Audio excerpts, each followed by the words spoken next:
Good evening, everyone. I'd like to call to order the meeting for the Finance and Personnel Committee for Monday, March 10th, 2025 at 6:45 p.m. Roll call, Grenier is here, Newman, Here. Moore, Here. Yates, Here. all present. And we will turn it over to Brenda for reviewing of bills. Some big bills, the LGIP payments, TID loan payments are due by the end of March. So those Board of Commissioners and Bond Trust Services are those payments for principal and interest for the first payment this year. Are they both out of TID one? So TID one is the Board of Commissioners, the Bond Trust is not, that is some of some water stuff and some other general obligation bonds we had prior Okay. to the TID projects.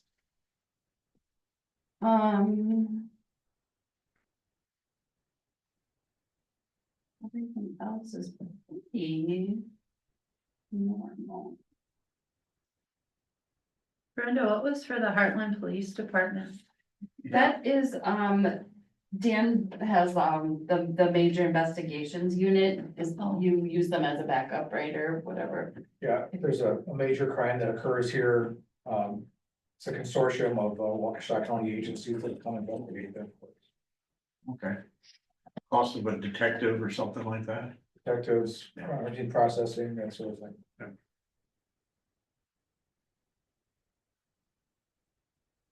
Where did we put the urinals up for Mid-City Corporation? The men's room. Ours? Yes, Did they replace it? yes, they did. It was cracked on the top, so water was spewing out everywhere, so we Oh. needed to. Okay, so that was actually municipal. Yes, that's municipal. Well, that's one way to get all that scale and lime and stuff out of there. Just get a new one. Just get a new one. Okay, that explains. Yes, we did have that repair that had to get fixed.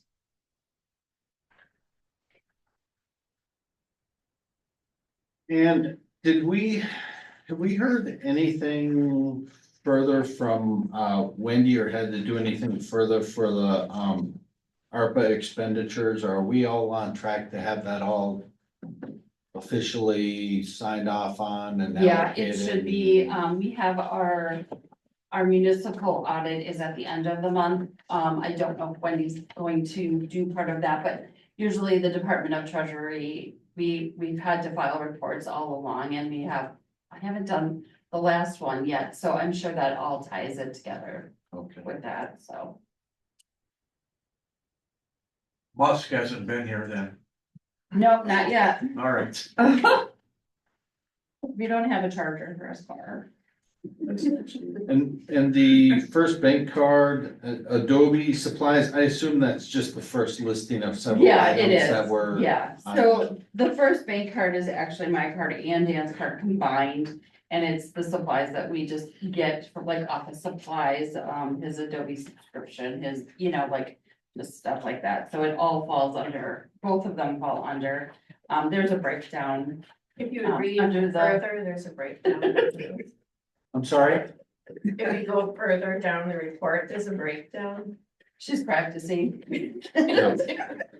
Thank you, Deputy Clerk. What page would that be on? Voucher number, please. Jerry, does this number look good for snow and salt? Two. Wiesner on page 2. Yeah, we had quite a bit of bills, but that was all of February, I believe. And that's the trouble when we really don't get much snow, but There was. we gotta spread salt for stopping. Well, I know we Yeah. spread salt on Saturday. There was a lot on Saturday, but does that number look kosher? to you? I couldn't tell you off the top of my head. Without seeing the Yeah, without, actual bill. see what the volume was, but Do they give us an allowance and then they, charge beyond that, or? no, just- we pay or- for salt. Yeah, Okay. we pay. It's a tonnage for the salt Yeah. and then an hourly for the. No, she did that. And that's always a major contention, has been for years, years and Not years. much you can do. Well, we didn't have a lot of snow this year, but No, we did have situations for melting and snow. that's the trouble. Winter, the winter. Did you use Adobe to make that beautiful annual report? Actually, no, I just use that for redacting reports, but Lieutenant Lang. Actually, he's used it, I've used his subscription a couple times for me. Okay, I will make a motion to recommend payment of the bills as presented by the clerk. I'll second. Okay, we have a motion and a second to recommend payment of the bills as presented by the village clerk. Any further discussion? All in favor? Aye. Anyone opposed? No. A motion to adjourn? Motion to adjourn? Second. We have a motion to adjourn and a second. All in favor? Aye. We are adjourned. Boy, sure tell the difference in the speed this thing. I think it's wonderful. It's very nice. The test will be with Hector. What's your name? How are you? Yeah, now that Ellis is gone. Yeah, have Trace do it. Back there. Well, I have the invitation that I do when he's around and right now. Okay. One is a little more western involved in it. Yeah, but remember, this is gonna be.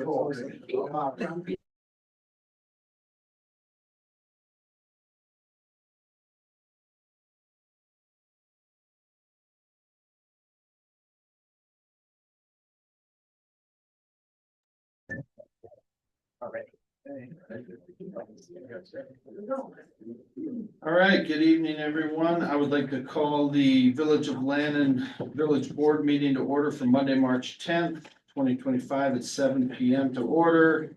Everybody, please silence your phones, move your headgear and rise for the pledge of allegiance. Pledge allegiance to the flag of the United States of America and to the republic for which it stands, one nation, under God, indivisible, with liberty and justice for all.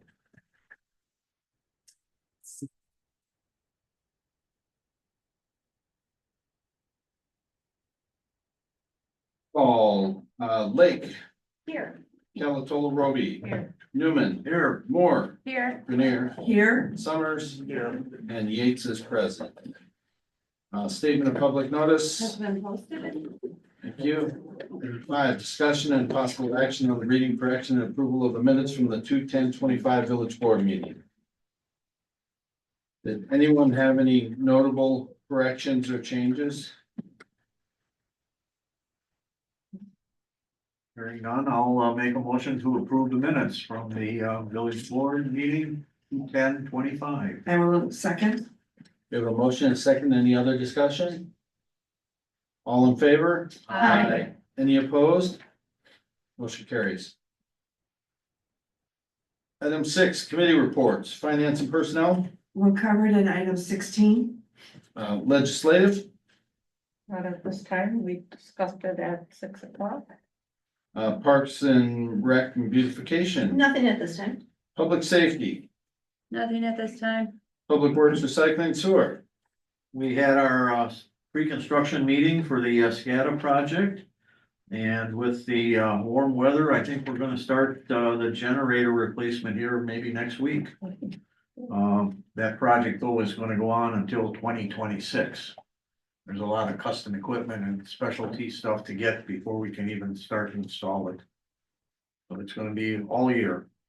That's it. Thank you, Jerry. Corey, I actually do have something,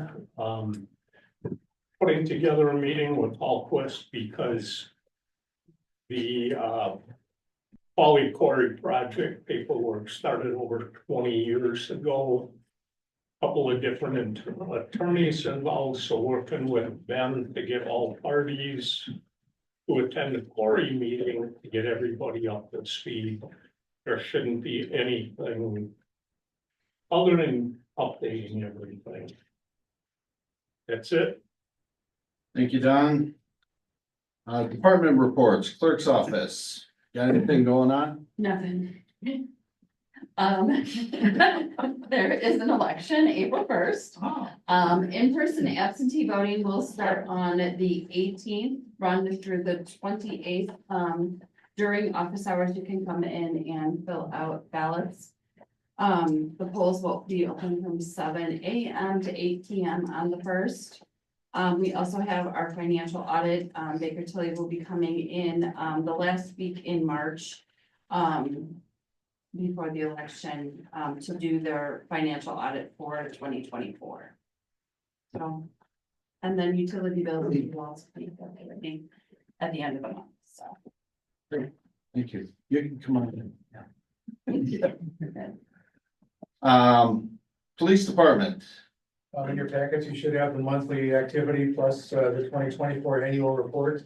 I don't spend a lot of time on it, it's kind of self-explanatory. I do have breakdowns of the types of calls that we responded to. If you're interested, I won't read it, it's a long read, but I'd like to thank Lieutenant Lang for assembling that report. If you have any questions, so please let me know. Yeah, this was awesome. Yeah, Great- very great well, job. very Nicely well done. done,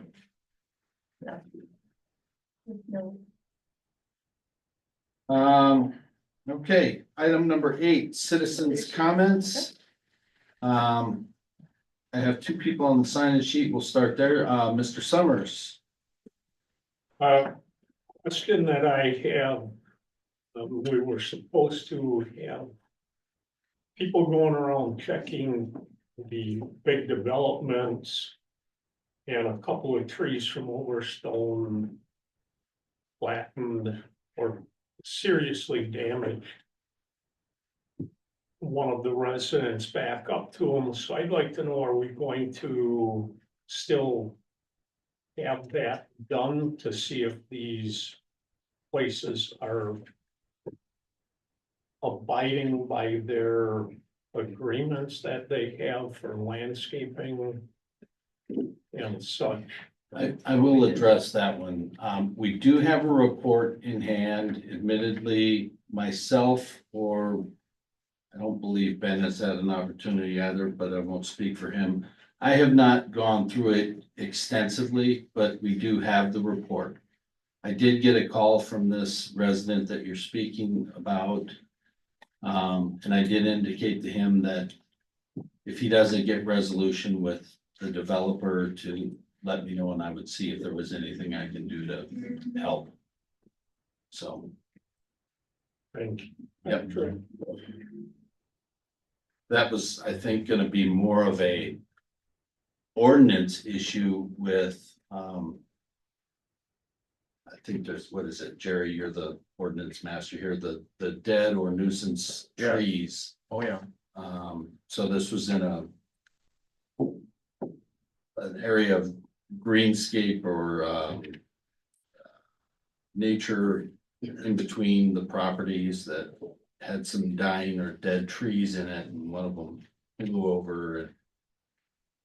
Well, the ordinance is, it spells out dead or dying, doesn't say where or how or whatever. Yeah. We always enforced where they can fall on the street, cause a problem that way, but we've had neighbors complain and we've enforced it, particularly the cottonwoods. Yeah. But, yeah, we have an ordinance that takes care of it. So we may need to get involved. Yeah. It's up to the Director of Public Works. Thank you. Was that it, Don? Okay, thank you, Don. Mr. Willard. Thank you. Jim Willard, 19953 Overstone Drive. I just wanted to bring it to everybody's attention that an offer has been extended for all 4 trustees to have a, let's call it a question and answer period with the residents.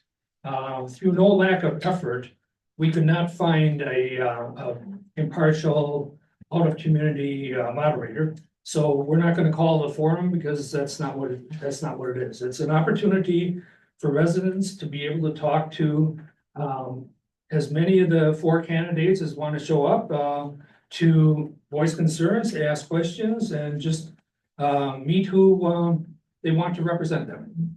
So in lieu of that, because the offer has been extended to all the candidates, I believe that the village should put out, some type of notice that, this meeting, will occur on Tuesday, March 18th, between 6 and 8 p.m. at the Land and Lions Community Center. You know, also, so whether it's sent out by, just a posting, perhaps a community email, or, and even on the marquee out there, you know, so people are aware that they have an opportunity to come out and meet. Thank you. Okay, thank you.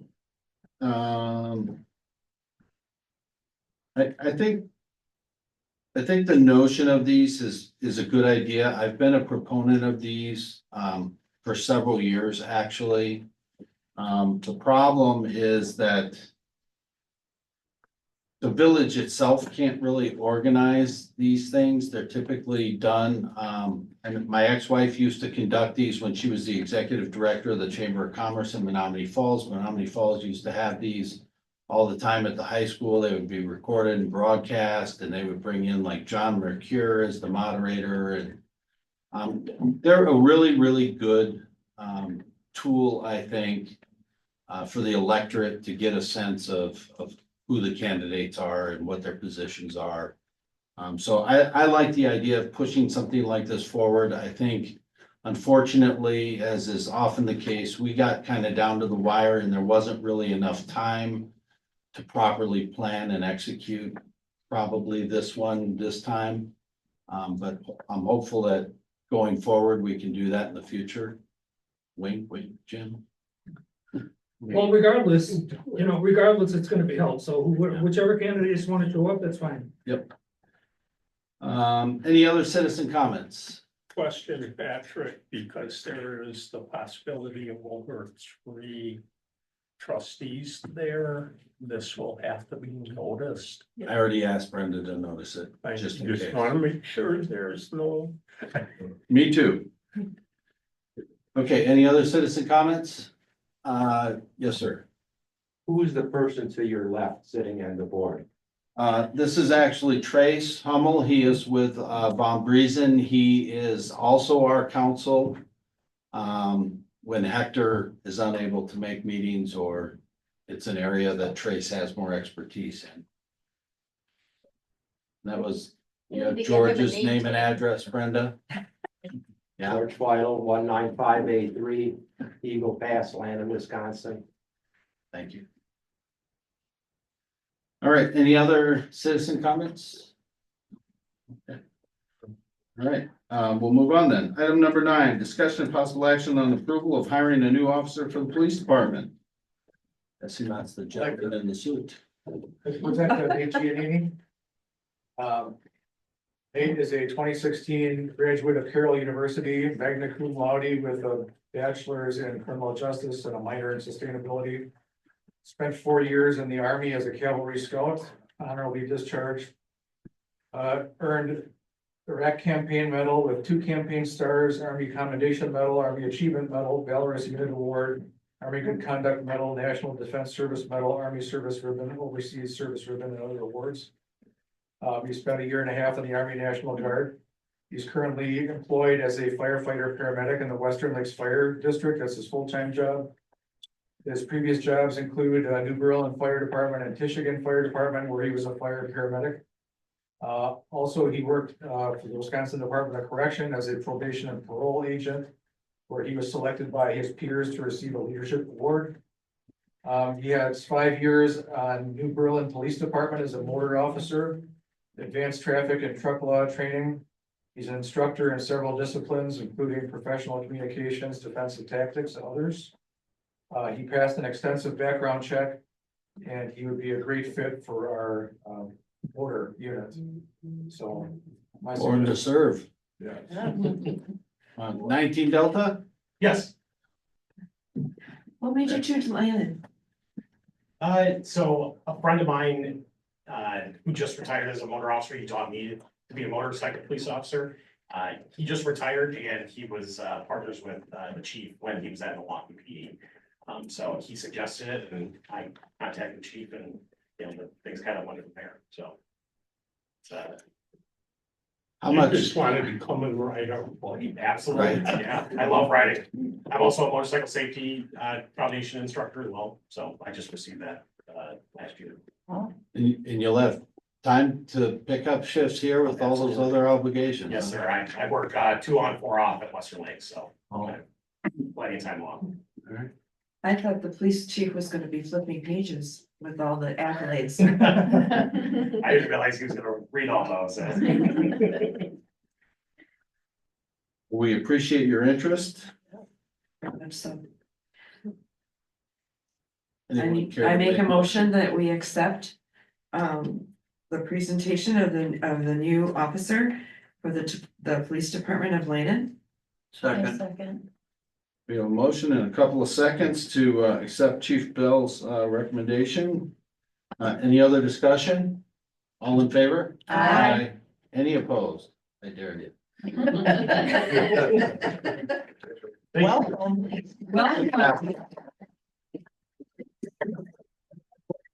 Thank you very much. We appreciate it. New face, watch out driving. Thank you for considering Lannon.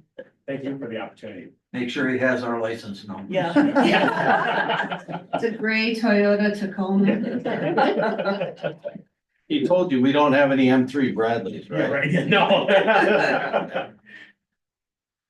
All right, item number 10, presentation of annual report from Chief Pulvermacher of Menominee Falls Fire Department. Here for his quarterly presentation. Yeah, actually, my annual presentation, because this is a summary of the annual report, I'm gonna stand over here because I want to make sure Don sees all of this. And this is easier to read this way. And from my standpoint, what's of benefit is to be able to share some of the things that have happened over the past year. I just celebrated my first year with the Village of Menominee Falls. Last year, I didn't have an annual report because it wasn't my report to give. We did a yearly summary that sort of gave you some idea of what we responded to, but this year I get to go a little bit more in depth based on some of the things that we've been working on and that I've been involved in as a chief. So a couple of things that we're going to go over, and some of these things you've already heard. Remember, this is the annual report. A lot of what you're gonna see is gonna be in the published version. I wanted to make sure that I shared this with both the Village of Menominee Falls board and you before I posted it. That way, if you have any questions, I can make sure those questions are answered in the report. We're gonna go through a couple of things from an organizational overview, some of the things that we've been working on over the past year, the statistics, and then from there, we get into some of the items that we've addressed with our operations and our training. One of the main things that I started with is trying to determine how our department saw itself. We had core values, we had a mission statement, we had a vision statement, but all of that was done with the chief's pen and adopted by the fire department. I can tell you that this statement or these guiding statements have been put together by our staff. So this is how the fire department sees itself, and this is how the community sees its fire department. So from a core value standpoint, competence, confidence, dedication, integrity, and respect, that's what I'm asking our folks to remember. The rest is a little bit more insight as far as what that all means, but part of determining what is needed with guidance statements is being able to speak to them. I mean, these are how we hire our firefighters. When we talk to people who are interested in the fire service, I want to make sure that they know how the department sees itself and that they see themselves as a good fit. The mission, as far as providing excellent service, prioritizing professionalism and training, harnessing leadership at all levels, suggesting that regardless of where you're at in the organization, you have some impact and you lead not only yourself through the department, you lead your peers, because everybody has designated strengths that they can bring to the table. And then obviously the safety to the community. When we start getting into the vision, some of the things that I think really stood out loud and clear are the bolded points there. The fact that obviously through things like technique, technology, training, and teamwork, we can address these things. Now, vision is your optimal future. So by exceeding expectation every day is something that we should be able to demand from ourselves. And then in addition to that, one huge issue that we have in the fire service today, especially on our part-time side, is recruitment. Just trying to get people to participate at levels that they once did. We're just not seeing what we saw 20, 30 years ago. But if we devote ourselves to find those candidates, the best candidates, to get the best, we can be the best by establishing ourselves as a worthy organization. And from an inclusion standpoint, what we have done with inclusion is to suggest that we need to do our due diligence in outreach. Not everybody is comfortable with crossing the threshold of our department. Not everybody feels like they're welcome. And so it's not us giving somebody a job, it's us making sure people are aware of the opportunities and the education that exists so we can get them where they need to be. Ultimately, talent drives who we hire, but at the end of the day, we need to make sure that everybody's vested. From a cultural assessment, we had a consultant come in. This was a questionnaire that went out to every one of our members. From that, we had focus groups, and we were able to determine that we have some things to work on. And the things that we need to create is that fact that we know that we do some really good things. And all too often, when we're dealing with our own technique and capability, we oftentimes focus on the things that we don't do so well.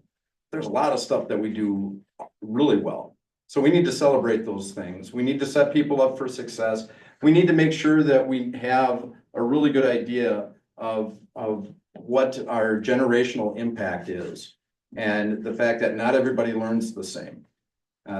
If we take that into consideration, we communicate a decent plan, it's something that will drive us to be a better, more well-rounded organization. The org chart hasn't changed with one exception. One of the things that we are in the process of right now is a lieutenant's promotion, so we will have a lieutenant at every station on every shift.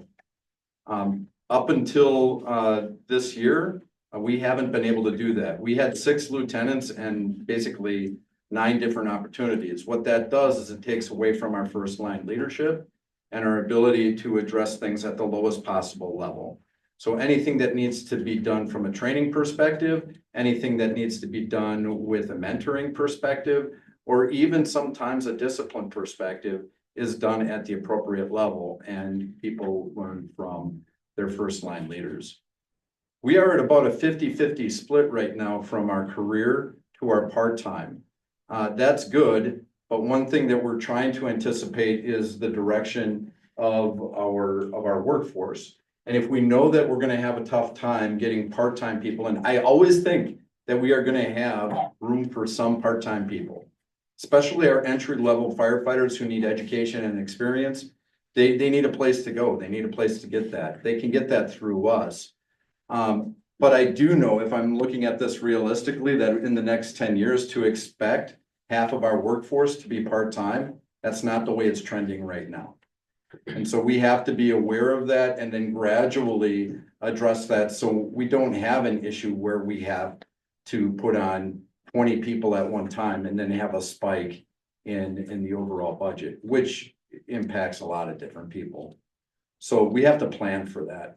We also have some support staff, and the support staff are primarily retired members of the fire service who go out and do our inspections.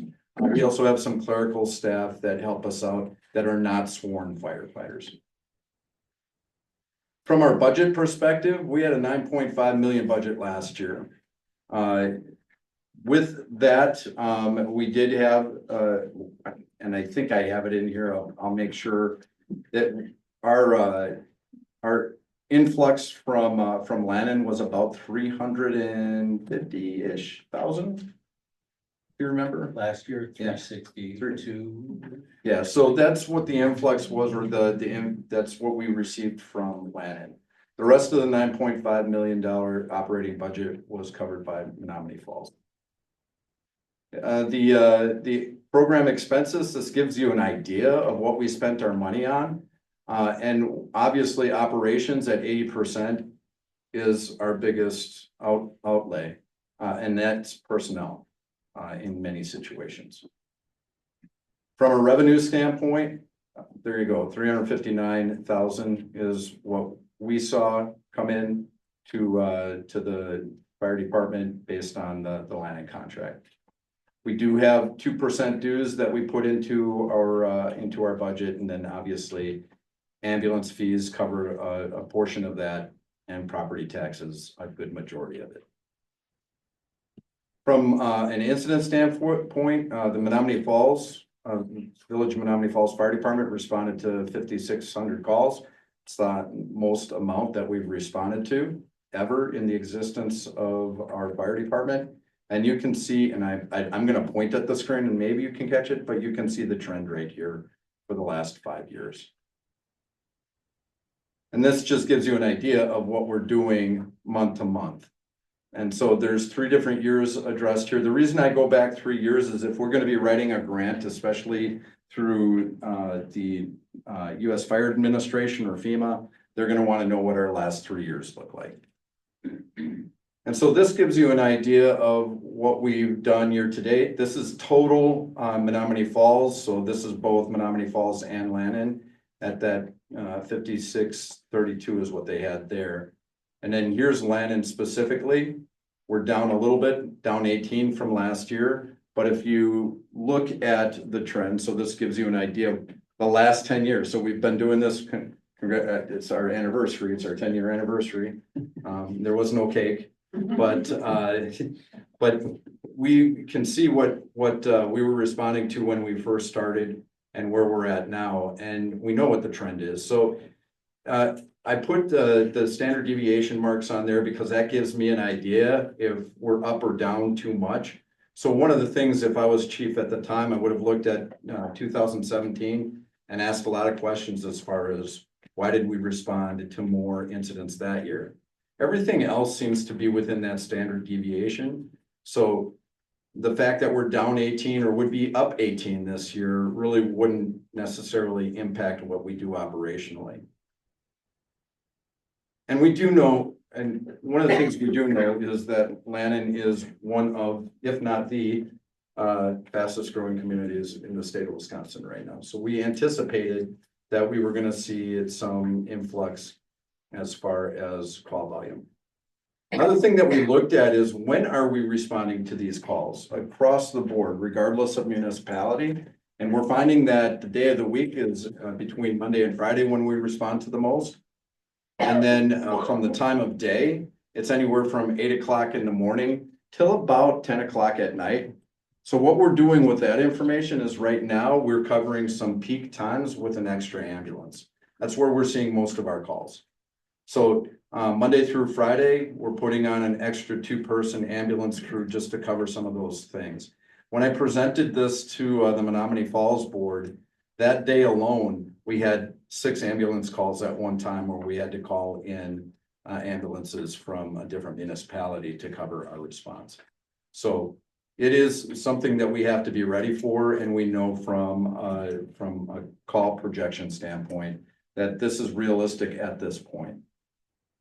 This also gives me the opportunity to evaluate things like EMS only fire or members. I can't even call them firefighters, they're EMS only, and being able to hire them as career staff. So maybe hiring somebody who's a paramedic and that's all they want to do gives me a lot of different options as far as how we can staff our response to have more people available on the fire engine and an equal number available for the ambulance, or those 2 vehicles staffed simultaneously. From an emergency communication standpoint, we worked with them this year to reduce some of our dispatches. One of the main significant differences is we actually put our response area between Menominee Falls and Lannon into 2 different zones. One would be hydranted, one would be non-hydranted. And that gives us an idea of when we're sending the tender and when we're not. So when we have a hydrant, we don't have to send extra water. When we don't have a hydrant, we need water right away. And so that was changed in 2024. We also conduct fire prevention and inspections. And what's hard to quantify is what you save with fire prevention. When you conduct an inspection, if the fire never starts, you can't really put a value to that fire. We try to do it in a rudimentary, sort of a crude concept by looking at property value and how much was lost. However, one of the things we do know from a fire service perspective, not just in the village of Menominee Falls, is the more we get out there and do inspections, the more likely we are to catch those things that could cause a fire. And the best fire fought is the one that never starts. But once a fire does start, I have the responsibility as a fire chief to investigate any fire that's over $500 in damage. $500, that's not a lot, right? So what we do have is an investigation team. I don't have to conduct those investigations specifically. It's not something I have to do, but I can delegate it. I'm just ultimately responsible for the outcome. And then from a training perspective, we had over 13,000 hours of training last year, and that actually gives you an idea of what we're doing when we're not responding to fires. And that's one question we constantly get is what do firefighters do when they're not going to the emergency responses? And part of that is training. And what we found is the overall importance of the responses for the fire service are gradually morphing into things that we never thought that we would be involved in. And that could be anything from some of the tech rescue things that we've seen all the way up to things like active shooter. And then from a tools standpoint, we did add new thermal imagers this year. We brought in the fire blankets. A lot of people ask about the fire blankets. The thing that I can say about the fire blanket, it's a tool. It's not going to handle everything, even with what it was purchased for, that being the EV market, is even if we put a blanket over the electric vehicle, that battery is still burning underneath there. So we might be able to control it, might control it from expanding, but it's still on fire. We still got to put it out. And what the other thing we know about the battery issue is it takes a lot of water. So your typical electric vehicle, I'm not even going to suggest which brands or models, just saying the typical electric vehicle requires at least about 8,000 gallons of water to cool down those batteries. That's a lot of water. Our engines at most carry about 1,000. Our tender about 3,000. Other projects that we worked on, Station 99 was completed this last year in 2024. We have now been able to accommodate more staff at that building. That means that as we grow, we don't necessarily have to build another fire station right away. We have the ability to expand into space that we already have. Other projects, we got a grant for new SCBAs. So the MSA is a well-recognized breathing apparatus that we use. That's probably one of the, if not the most important piece of equipment that we have on the fire ground. It's what allows us to breathe clean air as we go into these IDLH environments, the immediately dangerous to life. In 2024, we signed a contract for a new engine. That engine is going to come in at about $1 million, and we're not going to see it for about 3 years. And that's a problem in the industry right now. One of the things that I am working on through the International Association of Fire Chiefs is I've been put on a task force that addresses what can we do in order to address the direction that we're heading with these engines. All of our apparatus, ambulances included. And one of the things that we do know is regardless of the municipality that you respond with, a lot of our fire engines are custom. So there's not a lot of assembly line savings that we see. Now there's things that we're trying to address through this work group that hopefully bring us back to something that's a little bit more standardized. We're not saying that a department can't get something that's custom, painted their own color, but then you're going to pay for it and you're going to wait for it. We'd like to get something that's more readily available. The other thing that has impacted the new vehicle market is emissions. So as we go into purchasing new vehicles, they're not even selling us a vehicle right now unless it has the emission standard that I believe is supposed to be enacted by about 2027. The other projects that we're working on, we just revised our RMS. That's going live in March. So we went away from another system and went to EPR Fireworks. What is happening this year as well is the method of us actually recording and retrieving data from a data analytics standpoint is being updated at the US Fire Administration. So NERIS is going to be replacing NIFRS, the National Incident Fire Reporting System. So it gives us a little bit more information as far as what are we doing beyond the fires.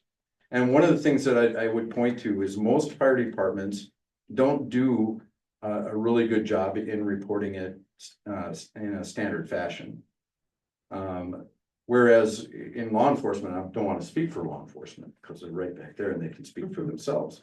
But a lot of the information that comes over calls that are received are recorded and put into a report, or at least a number.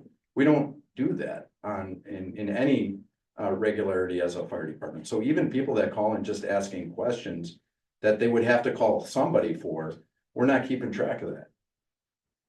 So a lot of what we're doing from a data analytics standpoint to prove what's happening in the fire station and in the fire service is being revamped. We also have a wellness and peer support team.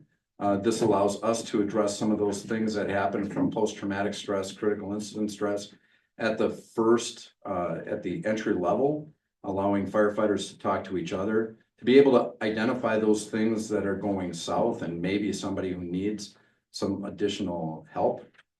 So we can start pointing them in the right direction to include the clinical.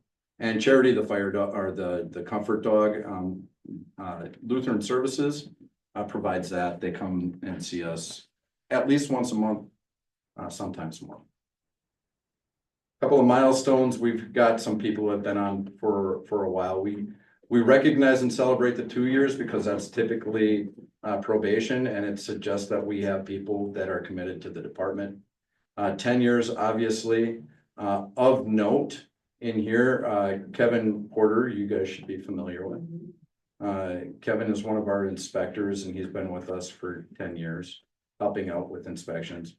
And then Adam Ewig, he's one of our part-time people. You don't you very rarely see part-time folks sticking around that long. Cody's been there 10 years already. Yeah. I mean, between Cody and his dad, you gotta talk a little slower to those two. They're good people. And then obviously we've got others that have spent a lot of time on the department. And that leaves me to questions, and I open it up to anybody because of the fact that one of the things that I appreciate is the ability to share what's going on, but I never want to assume what people want to know.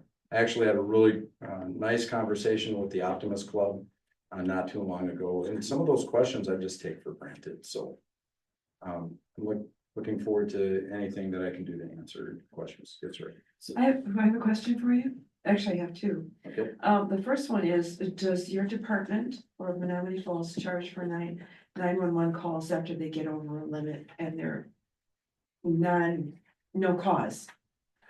So at present, we don't. Now, we could, and I'm looking at the potential of a nuisance ordinance where if we get the same call over and over again for, let's say, a fire alarm that is not being resolved and nobody's taking care of it, and we continually go back, that makes sense that we should be providing some incentive to get it fixed. Right now, we don't even have that. The only place we're seeing revenues right now is in EMS, and that's typically once treatment and or transport has been done. And then my second question is, does your fire department offer CPR training? So we do. we offer hands-only CPR at no charge. So that's hands-only CPR or compression-only CPR and AED. We'll teach that to anybody. We can do that within an hour. But once it involves a certificate, if it's, I will say this, anybody who works for the Village of Lannon, we would do the classes for, much like we do with the Village of Menominee Falls. But outside of that, the general public will provide CPR instruction, but when it comes to certification, we have to recoup costs. And so we will run classes and charge whatever it costs us, And how often do you run those? as needed. Okay. So we have promoted some classes through the community center. If there's something that you wanted to do as a community event, we could be available. But yeah, I mean, it's as needed, and if somebody has interest. The thing that we have to be very careful of is dedicating an instructor where there's only going to be one student. So it's got to be something that we sign up for. Substantial numbers. Thank you. Okay, this isn't probably a fair question for you because you've only been there a year, but can you go back to the slide near the beginning where you showed your annual budget over the last like 8 years? And I don't know if you have this knowledge or not, I but don't know. there was, Some people say that I'm smart. it says it on a piece of paper somewhere, I'm sure. This one, No, keep going, keep going. Keep going. I think it was back. What did he go, did he miss it? Yeah, you passed it. All right, Yeah, that was, come here. yeah. Keep going. that's it. That's the Is only this budget one I had. Oh, yeah, it is, you're right.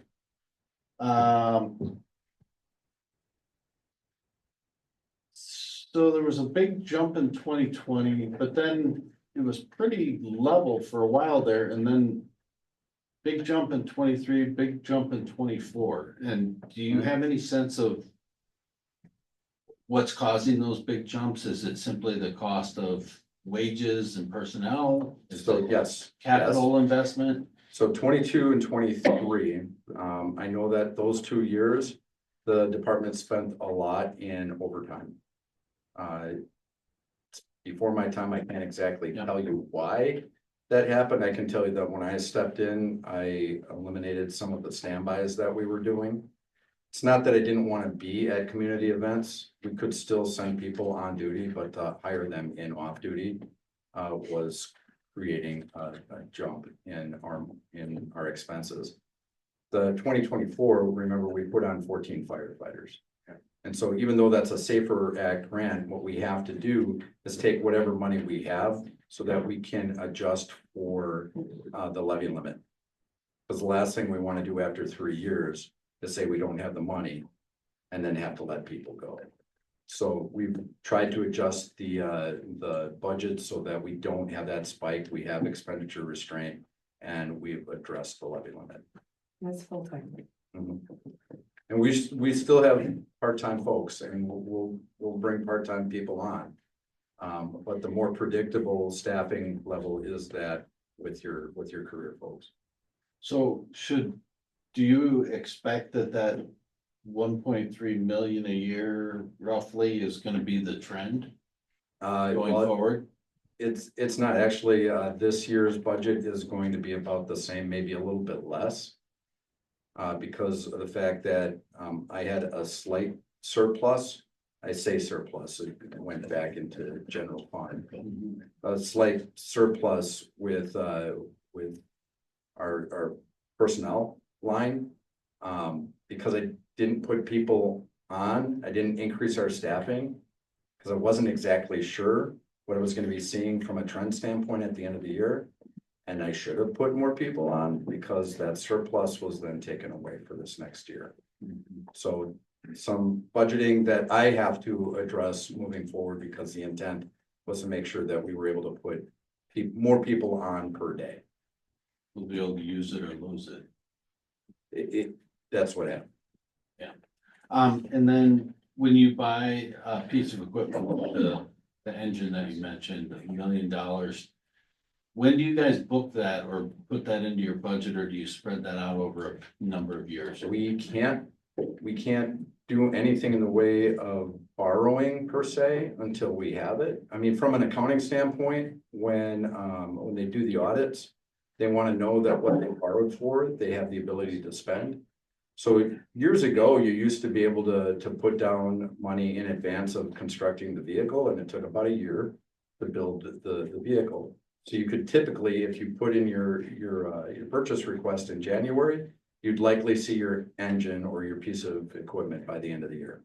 So it made sense to borrow in that year. Now, when we see that these lead times are exceeding 2 and 3 years, it's not even a supply issue. It has nothing to do with the equipment. It's the fact that from a demand standpoint, there's a lot of people that signed up for vehicles to get them constructed because they thought that the prices were going up to the point where they wanted to sign contracts, and they did. But now we have this lead time that's somewhat unmanageable. On average, how old is your fleet? On average, our fleet right now is about 6 years old. That's from the youngest to the oldest. What I'm trying to do is even out the budget so that we're purchasing an engine every 5 years. You're probably more than aware of some of the issues that we ran into with vehicles a number of years ago, trying to avoid that. Just make sure that we constantly purchase vehicles so that the budget doesn't do this. We're trying to keep it as flat as possible. Yes, ma'am. Question, when Coles Corporate came in to Menominee Falls, I know they had to purchase your Ladder. ladder, they had to purchase, I think, the whole thing, or was it just the ladder? The fire truck? So is that vehicle still okay to run, or is this new one going to have the ladder capacity that they need at So- Coles Corporate? Well, first of all, Coles Corporate, regardless of what ladder we buy, is taller than our ladder will reach. So the ladder was intended to provide an elevated water stream. From a rescue standpoint, we have other things that we need to consider from stairwells and things like that. Typically, and this is good for everybody to know, especially if you go to a hotel, try to stay in a room between the 2nd and the 8th floor. That's where we're likely going to be able to get you out of. Anything over that, so the idea is a lot of times we purchase aerials not just for these tall vehicles, these tall buildings. It's also for the reach, because you go to one condo or apartment complex where people are parked in a way that you cannot get your vehicle close enough. You need to be able to have the reach in order to make the building. I learned that from Max. First of all, I think we can all agree that Menominee Falls provides exceptional service. On the flip side of that, it is expensive. And the 2025 budget of $417,000 is, is the largest expenditure of the village budget, of the general ledger budget. The year-over-year increase between 24 and 25 was a little over 16%. And from 22 to 25, it's increased by 125,000. So is there a line of sight that this is going to settle down? And it's kind of a follow-up to what Patrick was asking. Sure. So I'm gonna sort of provide a disclaimer here, because I don't negotiate the contract. You negotiate the contract with the village manager. So I don't want to speak for him. I can say this, the $365,000 that even if it's that 359 that you're paying, it would be very hard to staff a fire department for that amount. Very difficult. The fact of the matter is, the fire service today has been built on the backs of volunteers that no longer exist. And so there's a lot of this, I mean, we're talking billions of dollars every year saved by people who are either doing this job for nothing or for little to nothing. And the problem that we're having is attracting a younger generation who wants to even do it for that. What we have to be able to do is we need to be able to address how can we take advantage of a workforce that we have? People who want to work, and if that's part-time, we'll use them, but we have to look at talent first. And then the second thing is, how do we predictably staff to make sure that we have what we need to respond to these emergencies? And even if all we're doing all day long is emergency medical, that's 5,600 calls a year. And some of you were, had the misfortune of seeing what we had to do over here. The proximity that we have close to the village of Lannon gives us a really good opportunity to provide that fire protection. Even if it doesn't happen all that often, we know it's gonna happen again. So we have to be prepared for that next call. And what that's gonna take is a reliable workforce. So what you're receiving is 24-hour protection for fire and paramedic service. That the village of Menominee Falls, and in its history, it's pretty recent that we've been able to staff to that level. We're close enough to the point where we make a significant impact on what happens here. So I would say, yes, it's a lot of money. But 360,000. It's 417 in 2025. It is, yeah, well, so even 417. Try to find a fire department that you'd be able to staff for 417, and I'm not gonna discount the concern, and we too look at our cost saving measures, but we also have to look at it realistically from an overall expense standpoint and what we contribute into that response. So, yeah, that's what I can do to help explain why it's important and why we need it. But ultimately, Patrick, you know that those are discussions that you and Mark Fitzgerald have as far as what you are investing in. Thanks for the explanation. No problem. Any other questions for the chief? This is the tallest that I'm gonna get to.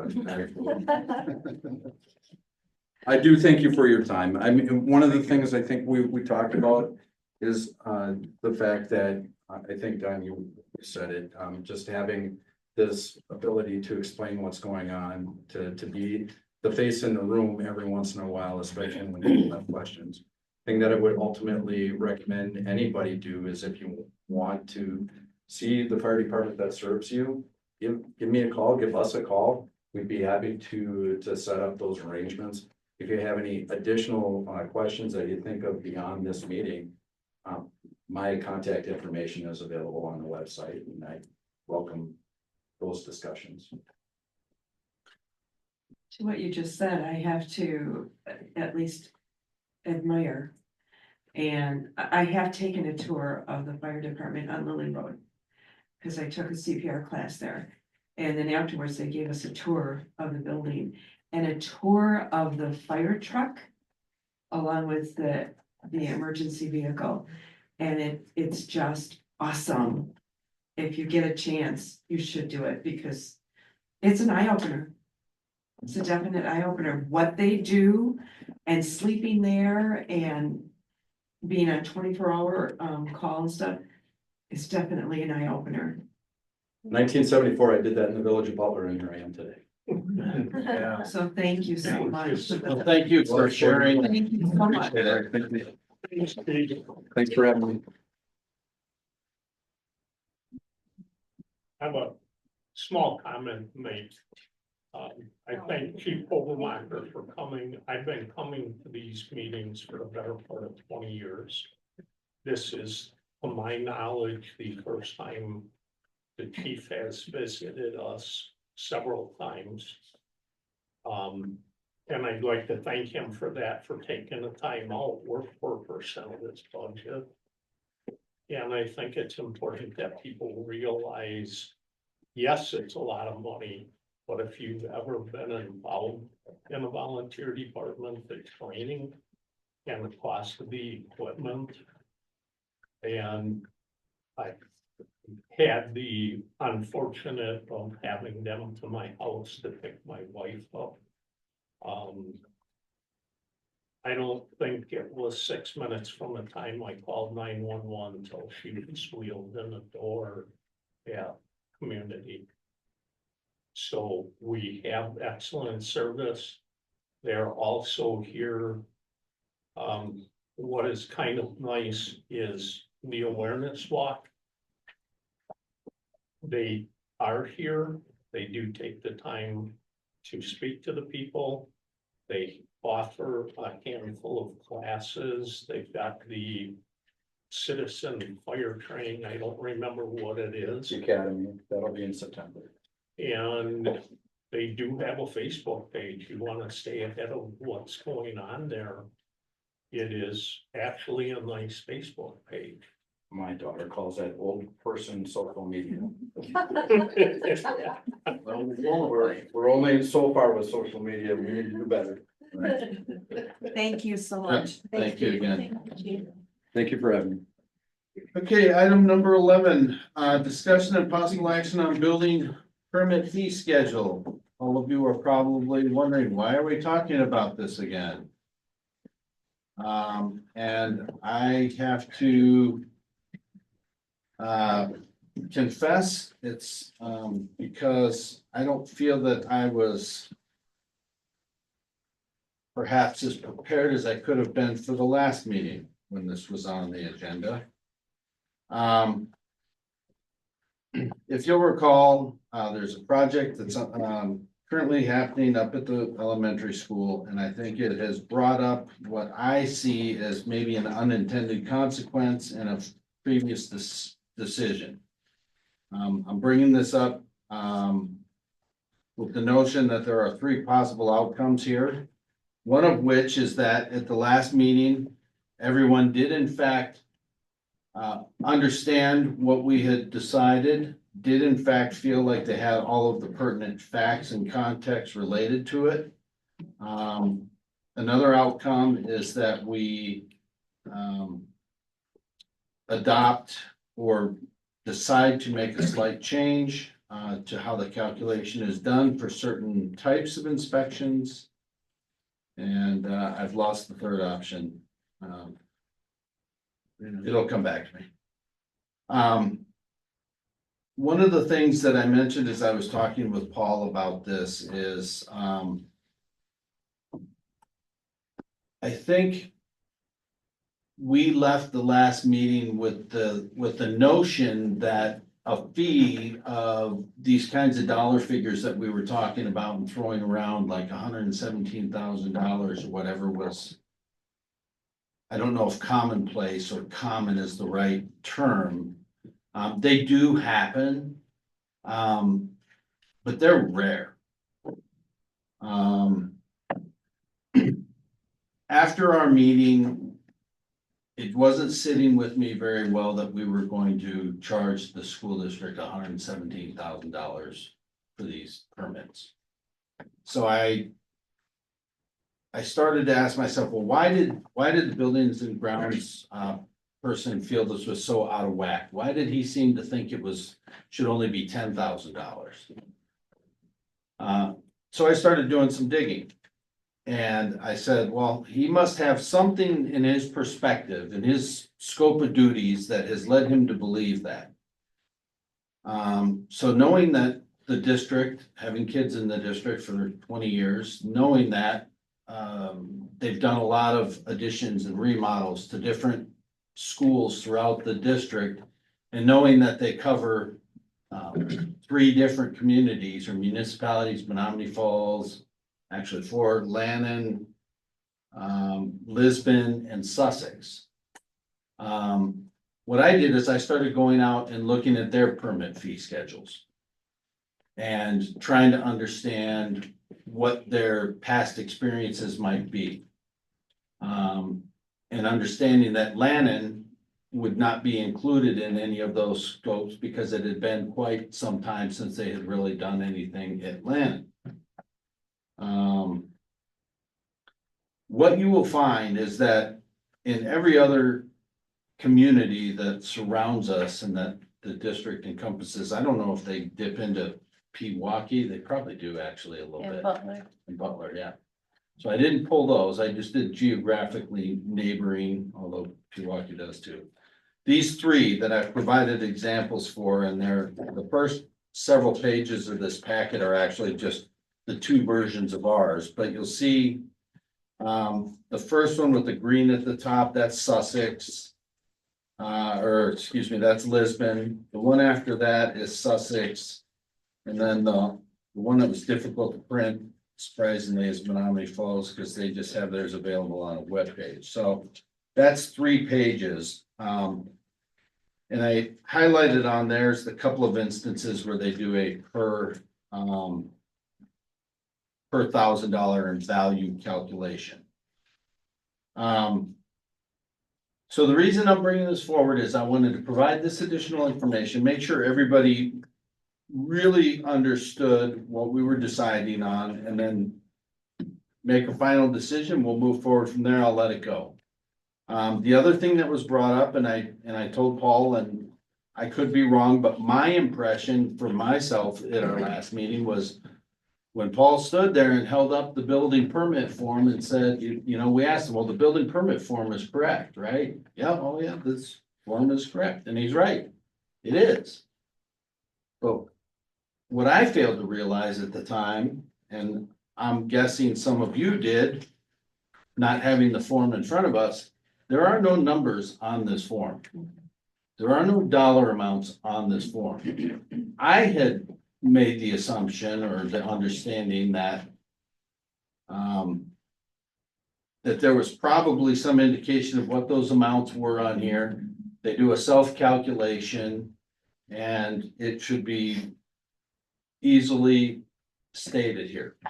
Now, that's beside the fact of, I think the calculation creates an exorbitant amount personally. You may not agree, and that's fine. I just feel like we've missed the mark here by getting into a situation where we're proposing charging that much money to the school district for, or for any business really, for that kind of a project of that scope. When that doesn't appear to be the case in neighboring communities. That leads me to believe that maybe we've misinterpreted something. Maybe we've misrepresented something, or maybe we're fine with it. Personally, I don't like it, but that's up to this board to decide. The proposed, I think the solution, at least in my mind, if you recall, what we did at the last meeting was we simply took action on correcting a correction to the fee schedule as it was published on the website. And it had on the 2024, the new one, it had new structure addition, and then it had addition remodel, and there was some inherent confusion we felt in how that calculation would be done. My suggestion or my thought was that we should actually do new structure and additions under the per square foot charge, and the remodel at the per 1,000 square foot. And I think, Paul, correct me if I'm wrong, that would be in line with what some other communities are doing. Sure. It's also not unheard of for communities to do this addition remodel exactly the way we have it. Paul does have some communities, he's given me some examples of some communities that are instituting a form of this type of fee structure. Because they are relying on these fees or their share of these fees. Keep in mind, we just get a percentage. They're relying on these fees for income. So that's about as much additional context as I can provide. I know the $7 million, 7,000 square foot addition to Hamilton High School, for example, their permit fees are estimated to be about $5,000.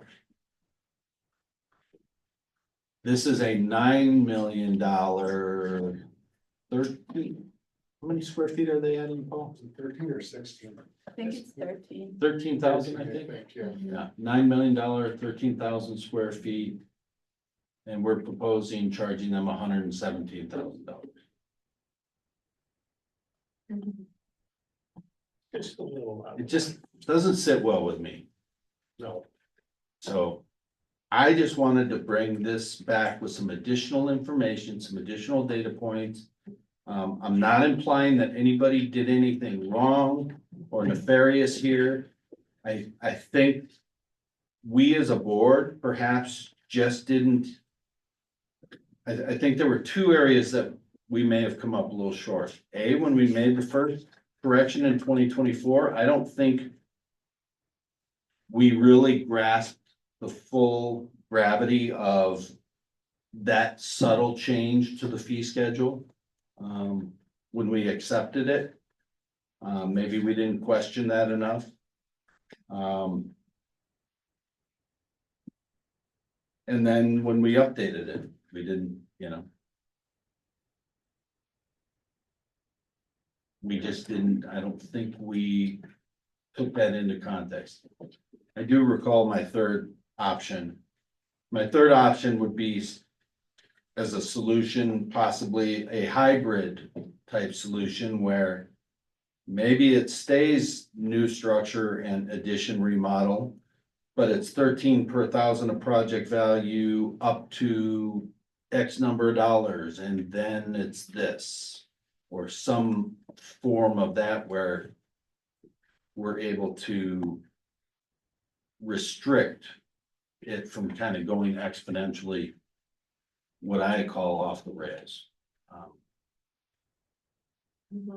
So I'll open it up to discussion if anybody has any thoughts, if they think I'm crazy, if they're tired of me bringing this up.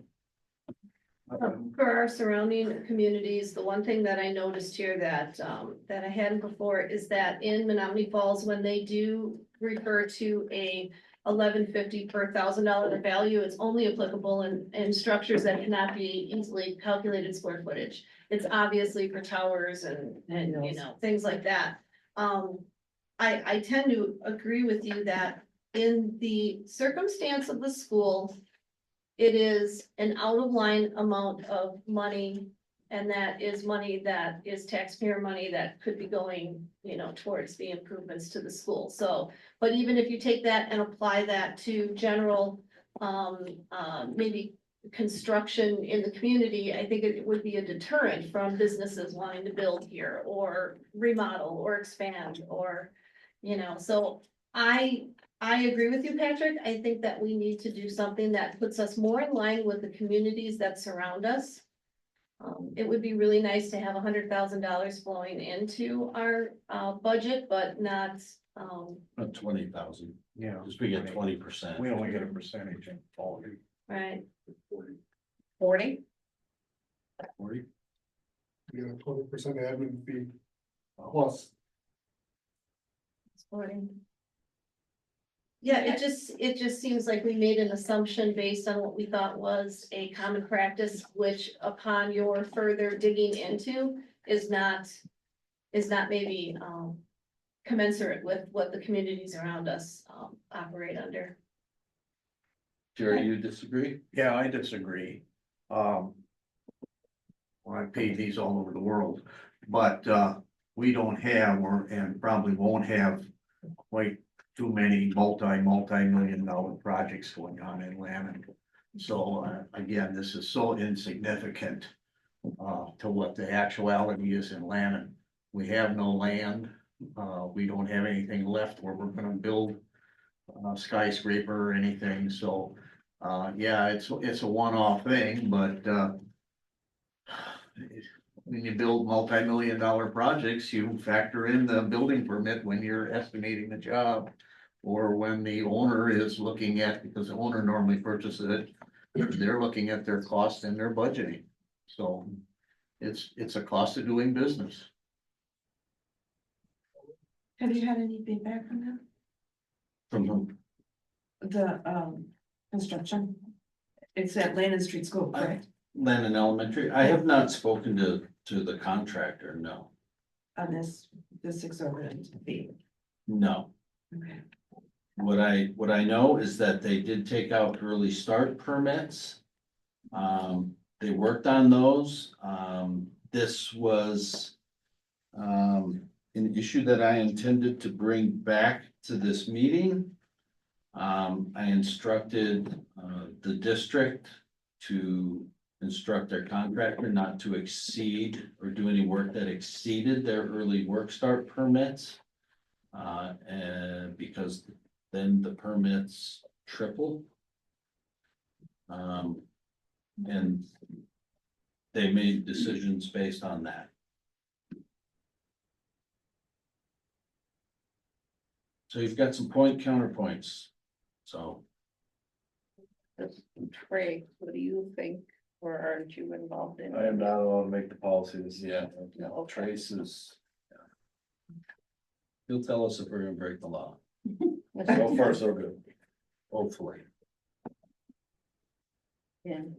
Well, to Jerry's point, I mean, when I first learned about this, I went down that road too, but you understand that if you are a GC and the permitting is part of your scope, that you need to budget for that. But if a normal cost of permitting in other communities is based on a small percentage of what we're enacting, especially since we had it misrepresented on our website, correct? I mean, On our fee schedule. on our fee schedule, yes. It was double labeled. Yeah, so, I think they made an assumption, and they might have bid off of that assumption, and, you know, I think Jerry brings up a fair point, and I think we have a leg to stand on regardless of which way we go here. Well, again, I'm involved in maybe hundreds of these. And you research it before you budget it, before you bid it. You calculate it, you put it in the fees. And so I don't see, as long as we were correct in publishing it, that's what the cost is. but that's the point, we weren't correct. Yes. Hector actually said we were. Yeah. Hector said we were. Hector said we were clear.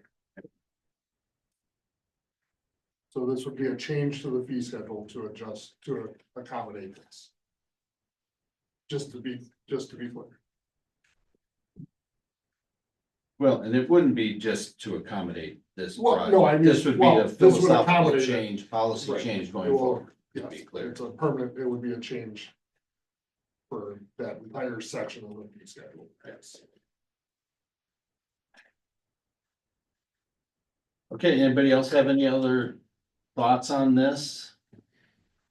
Well, I think we have to consider what the area communities are charging and stay in line with them. I know a few years back, we were behind before Overstone and Blackstone started. Paul and I had a conversation 4 years ago, I think. But I mean, we're not just a little bit out of the ballpark, it sounds like we're a lot. And like Terry said, we don't have any enormous projects coming in other than maybe the senior home, if that ever materializes. So to be clear, it will not apply to the senior home. Right, Senior because that's a home will be a new new building. structure. So that fee schedule already set. So if they build a 10,000 square foot building, it's gonna be, Less than this. what, 3,800 $3,800 for a $7 million new building. No, it'll be based on size, so Right. 50,000 square feet. Right. Wasn't it 50 or 60,000? Oh, I don't know. I just said if it's Yeah. 10,000 Oh, square I'm sorry. feet, you know, whatever the I was trying to keep the Sorry. math simple for my simple mind, Sorry. Yeah, right. you know, so. Again, I just think the optics are bad. I don't know that it, to Jerry's point, this is, you know, somebody, the estimator, the bidder, maybe they screwed up. But this is also our district that just had another referendum, and it's kind of like taking one from one pocket and putting it in the other, you know, it's. And because it is a school, it is, part of that is coming out of our tax money. Although, And I'm not trying to be Paul out making a living, nope, but I do think we need to be fair, and because it is in our school system. It shouldn't make any difference, but I think I would consider that as personally, not as a trustee. I would like to see the board be kind to the school district. Well, but let's be fair, the school district also has the money, which, yes, we did just pass a referendum. And to Jerry's point, yes, I would love to see more revenue come into Landon, and this is going to be one of the only bigger things for a long time. However, it's our taxes that we're paying, and to address your point, Patrick, we're paying it twice then. Sorry. Man, Yeah, so the referendum passed, Mhm. they get to spend 9 point whatever million dollars. The permits are coming out of that, whether you charge 114,000 or you charge it 17,000 or somewhere in the middle. The permits are coming out of that nine plus million dollars that's already been spent, so the permits are not over and above the project. That money is in that budget for the permits, regardless of what we charge for it. They have contingencies and I'm just trying to be clear, you're not gonna get hit again for the permit fees on top of what that referendum was. The referendum has the permit fees in it. Right, understood, but what we're saying is that pie, even though that pie is whole, Right, is it morally appropriate for the village of Lannon to say we are going to charge, what is it? 117,000. 100 and how many times, you know, like when I did the new Berlin remodel, I called the contractor that I worked for at the time when we did New Berlin schools, and I think that permit process was around $12,000 for that, you know, so it's like. Yes, could we justify it? Yes. Could we say that this is the way Lannon operates? Yes. Would we be morally correct in following that path? And saying that not only for the school, but any other project, seen or unseen, planned or not planned. I have a problem being so far out of line. We are Lannon, we are not Genesee Depot, or, you know, whatever kind of premium you wanna put on Lake Country or wherever. I love Lannon, I love living here, but I think it is inappropriate for us to say we are okay with being so far out of line with everybody else because we can justify it. Just because it's justifiable doesn't mean that it's morally correct. Even if there's a middle road in there somewhere, even if we don't, you know, but the difference between 13 per thousand and 38 cents a square foot is significant. and again, I was just pointing out that it wasn't additional funds. Right. Right. Yeah, I mean, I think it's fair I think we can all bridge the gap philosophically to understand that whoever realizes the savings here, they're gonna find another place to spend it, Right. Their money's gone right? regardless. I mean, I've been told that, well, I think the board's gonna actually give money back. No, they're not. They're not gonna give them money back. If they have money left over, they're not giving it back. They're gonna find a place to spend it. I think we all understand that. The question is, you know, what else can they improve with that extra money? Are we being greedy? Are we taking more than we need to take? That's the question.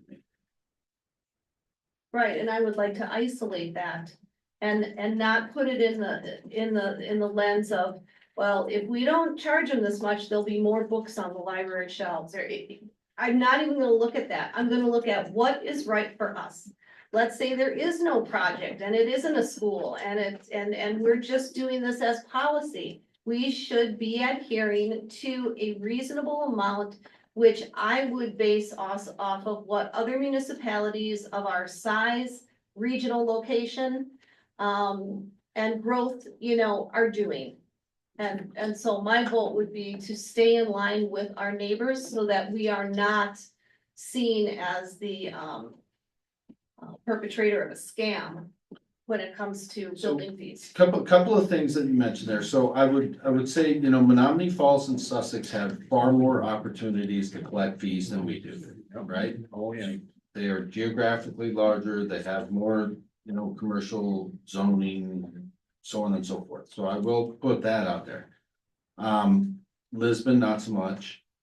But you bring up a good point. There might be some isolated incidents that we have to consider too, that this isn't really just for them, because if we do this, let's say AFW wants to double the size of their facility.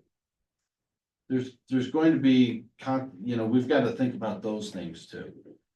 Land and Tank, if Land and Tank wants to do something over here. So they're few and far between, but there are other areas where this could come into play. And we should also be considering how it's going to affect them either positively or negatively. But again, if they're gonna do a multi-million-dollar project, they're going to have permit fees in their budget.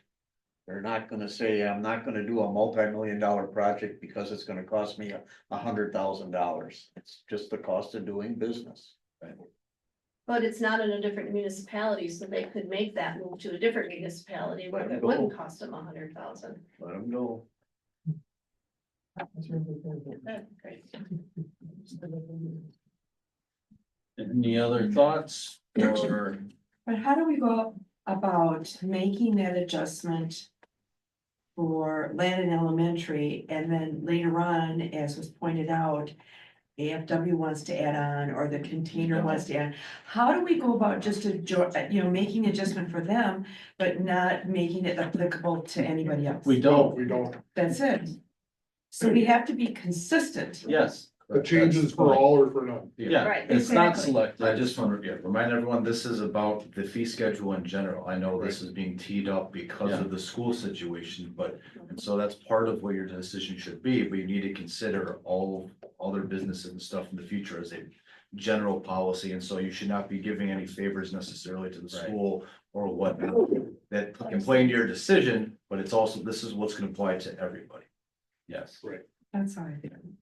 And just imagine when your village president gets a call from the person who's in charge of not only that project, but multiple other construction projects and goes, I'm gonna flag this for you because this is so wildly out of line with what we're used to dealing with. We can leave it there, we can. I don't feel good about it though. So. Okay, I think we need to remain consistent.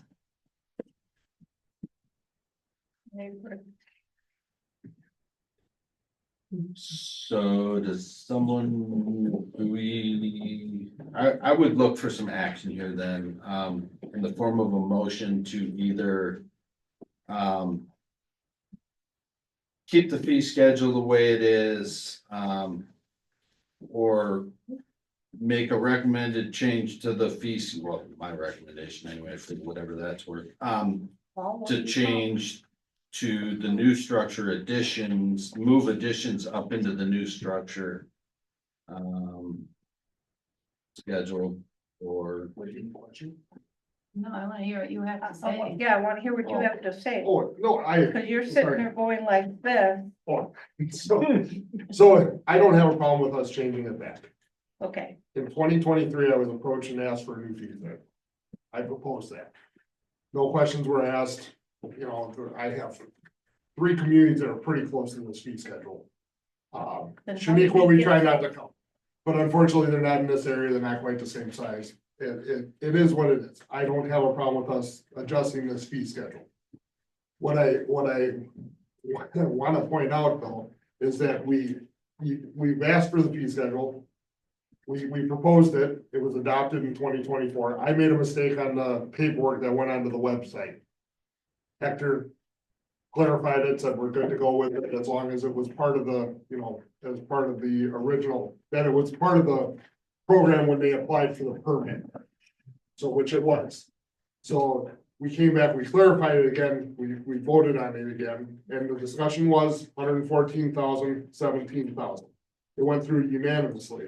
Again, I feel like this is, now I'm being looked upon as I tried to sneak one by. We never saw a $7 million Nobody project. said- No, Nobody's saying I that. just, no, I just said I feel that way. I know, and you told me that on the phone, and that's So, not so okay. we're fine moving back down. This wasn't sneak one by. We never saw a $7 million project come through or coming through. We're probably not ever gonna see one in Landon again. I'm seeing multi-million dollar projects at the hospitals, stuff like that. That's part of doing business. And like Jerry said, that's consistent. But understand that while everything has been going up in everywhere, Yeah. the materials, all of that, so is the liability. And a $7 to $9 million project has a lot of inherent liability. And that doesn't end when the permit ends. That liability lies out there a long time. If something goes wrong with the schools, or something goes wrong at the foundry, or something of that nature. So it's not gonna be unheard of to see these fee schedules changing over through time. Might not be time for Landon to do it, but other communities have done it, and the surrounding areas here are not.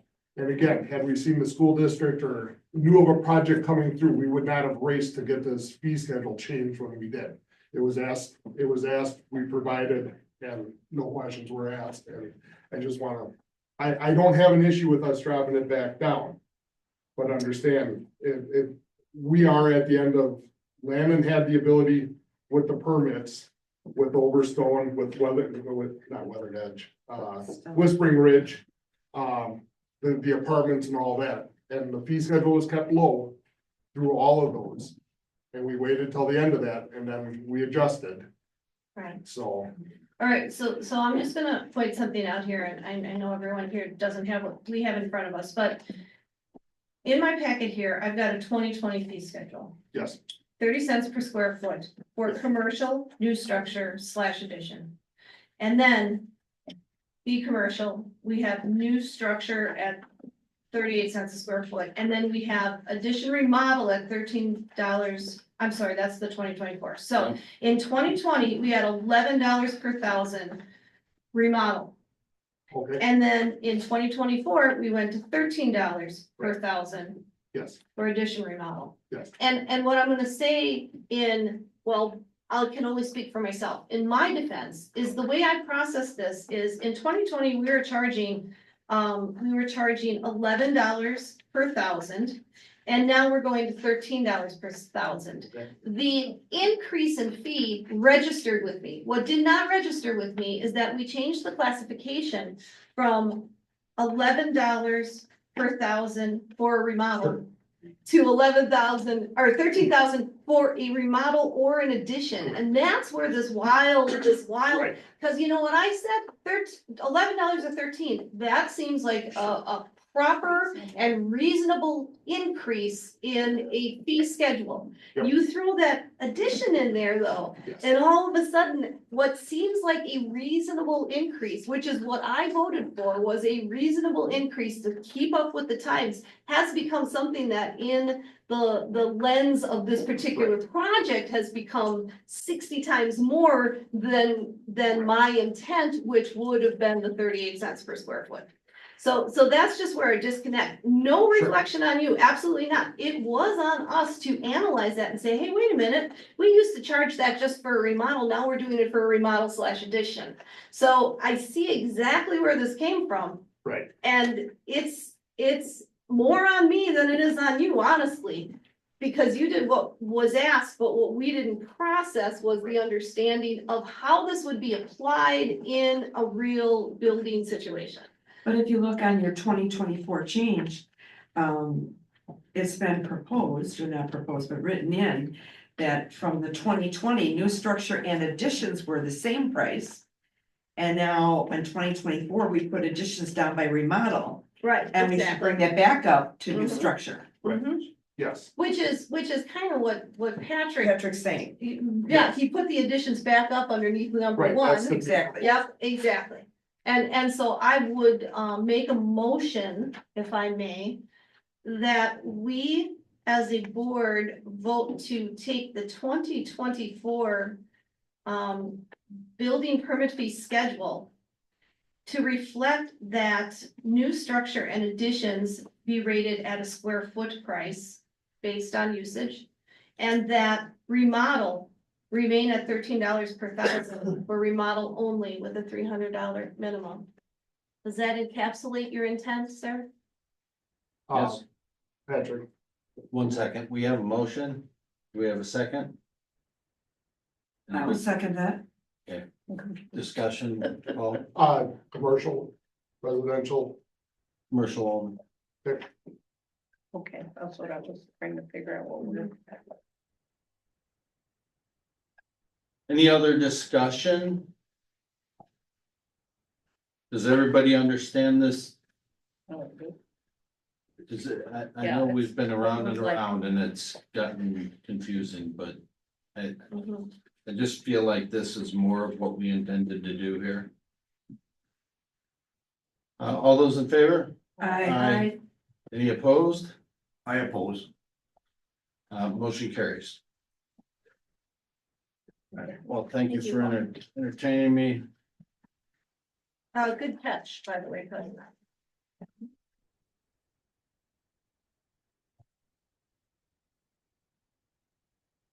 Item number 12. Discussion and possible action on approval of a resolution authorizing the preparation and signing of an application for a stormwater quality management plan update grant that requires financial participation by Lannon. Ben, you finally get to speak up. Yes, sir. Let me just grab that. So the Wisconsin DNR is requiring urban non-source points. Excuse me. The Wisconsin DNR is doing a study on Fox River. Land stormwater is ultimately tributary to that.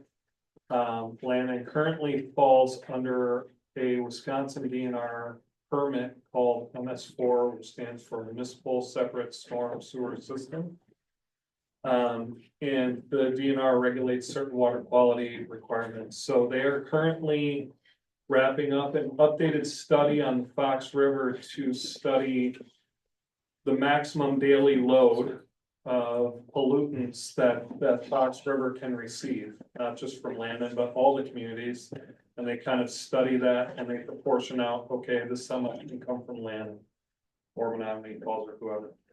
Then each of those MS4 permit holders, Landon included, has to do a study to say, okay, the target end goal for our community has changed. How is our current performance? How does that align compared to the target?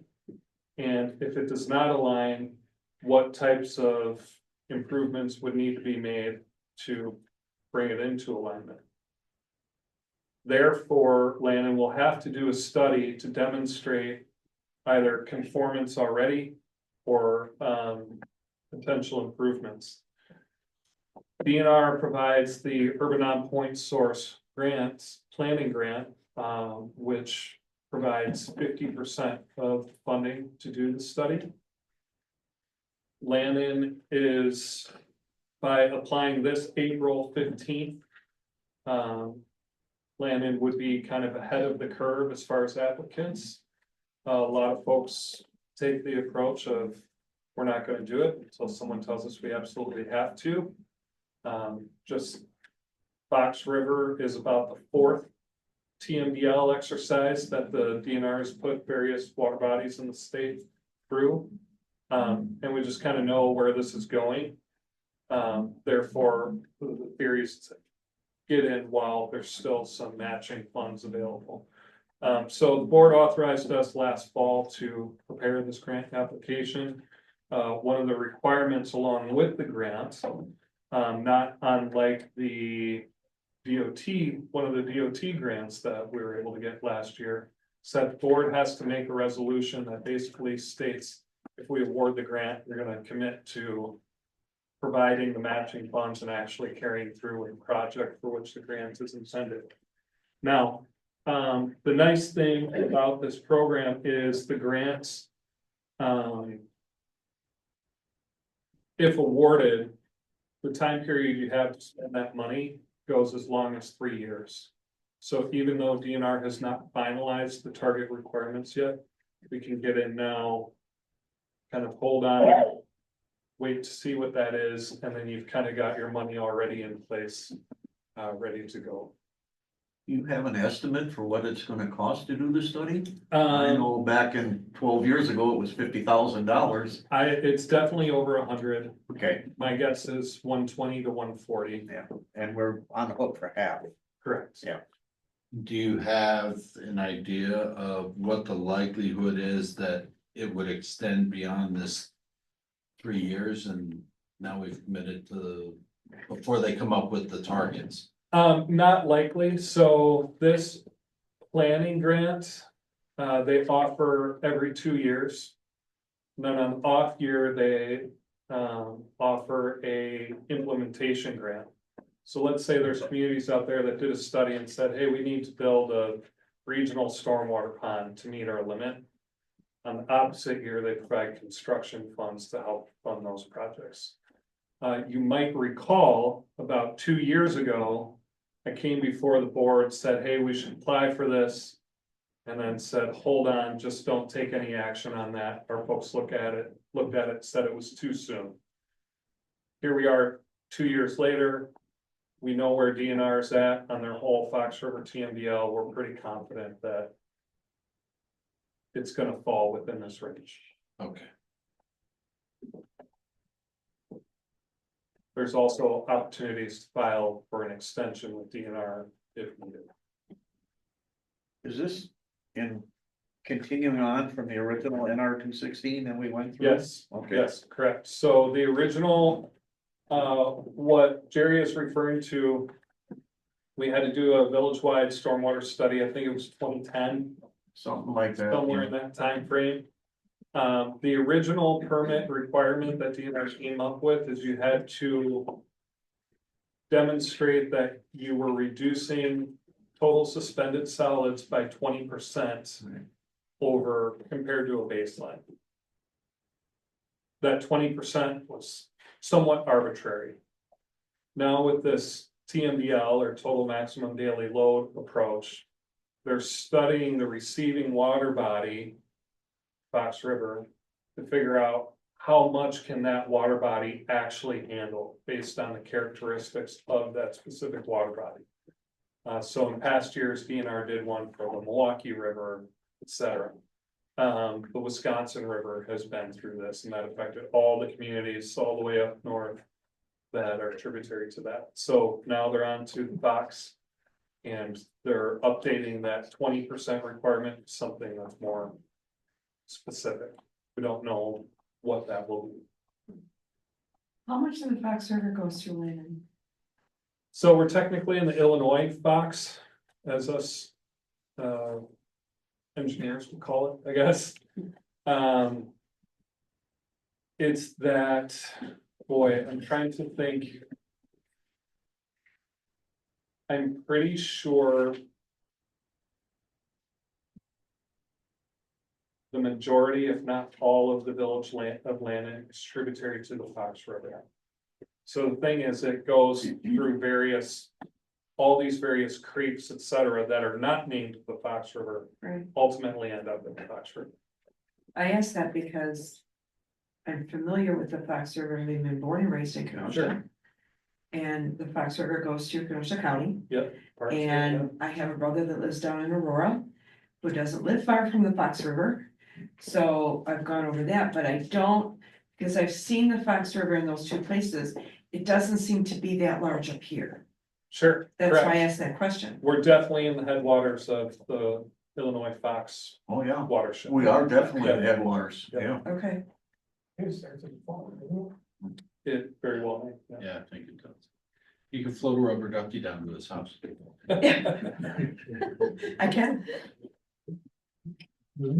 So you're looking for a motion to authorize me to execute resolution 2025-2? Correct. I'll make that motion. Well, second. You have a motion in a couple of seconds. Pick one, Brenda. Any other discussion? All in favor? Aye. Any opposed? Motion carries. Item number 13, discussion of possible action regarding the announced non-renewal of the letter of credit and dedication of public infrastructure for Overstone Phase 3. So this has been again, and I think seems like we've got this one, kind of wrapped up too, right? Yep. Yeah, so you'll recall last month, a draft of this was contemplated and promptly tabled just as we were working through the punch list to verify a couple remaining things. Those handful of things have been confirmed that they've been taken care of. Therefore, my recommendation is that the village board go ahead and accept dedication of these public improvements. And I guess technically, the developer let us know that the letter of credit associated with that is due to expire in April, and they provided a notice of non-renewal 60 days in advance. So we reviewed the letter of credit and the items for which that was being held on for. And we feel comfortable that all those items are have been completed, and therefore the letter of credit does not need to be extended either. So this resolution acknowledges that. I would in honor of Hector, given that he's absent, I would like to read a couple of the edits that I had proposed. Hector drafted the resolution and asked me to add some content here, and I just want to read those two paragraphs so it's clear for everybody. So what Hector asked me to do was really from line 21 on down. So the whereas on line 21, section 8A of the developer agreement requires that the developer guarantee all materials and workmanship for public improvements for a period of 12 or 18 months, depending on the sequence of installation accomplished. And now therefore it's hereby resolved that the village of Plant has considered that the following improvements intended to be dedicated to the village have been installed and are ready for their intended purpose. Sanitary sewer improvements, including sewer mains, manholes, and a sewer main stub intended to serve the adjacent property to the north. Water distribution system improvements, including water mains, valves, hydrants, and air blow off, a water main stub intended to serve the adjacent property to the north, and public portions of water service lateral up to and including the curb stop valve, but excluding streets, walking paths, curb and gutter, storm sewer, or other infrastructure not related to sanitary sewer and drinking water distribution. Is hereby further resolved that the public improvements described in the above operative section of this resolution have been dedicated to the village, are hereby accepted effective of the date of this resolution. And it is hereby further resolved that the guarantee time period contained in section 8A of the developer agreement is confirmed to have commenced on October 1st, 2022, with respect to the 18-month time period, which supersedes the October 28th, 2024 commencement date with respect to the 12-month time period for the guarantees described in section 8A pertaining to the public improvements described in the above operative section of this resolution. I'm going to stop reading that. I'm going to state this in plain English. The original developer agreement said that the public improvements, which for these phases and for which we're taking dedication of, are only the sanitary sewer and the water infrastructure. It's private streets, private storm sewer, private walking path in this phase, in these phases. That the warranty period on those public improvements, just the sanitary and water, would start at the date that the first layer of asphalt was paved, which was, what did I say, October 1st, 2022, Yeah. and go for 18 months? Or would start on the date that the final layer of asphalt was paved and commence for 12 months, whichever occurs first. That lapsed with, or so it's out, yeah, the guarantee, the warranty has lapsed. So I want to discuss just briefly the intent behind that. Let's take a situation like the Whispering Ridge condos. Water and sewer go in the ground, first lift of asphalt goes in, nothing happens for 7 years. Final lift of asphalt goes in. Is that when we're starting the warranty period on the water main and the sanitary sewer? No. What we contemplated when we did this developer agreement, that when the first lift of asphalt goes in, it kind of signifies they're substantially complete with the water and the sewer system beneath. So already it's slightly more advantageous because you, in a public contract, we would tie the warranty period to start whenever the water main was ready for its intended purpose, which could be some time before that first lift of asphalt goes in. So we're quite comfortable that it's appropriate and true that the warranty period has lapsed. You may recall one of the reasons we tabled this from last month is because there were a couple things hanging out on the punch list that we wanted to confirm and verify, just while we still maybe had them on the hook for some financial responsibility, and we're comfortable that everything is ready to go.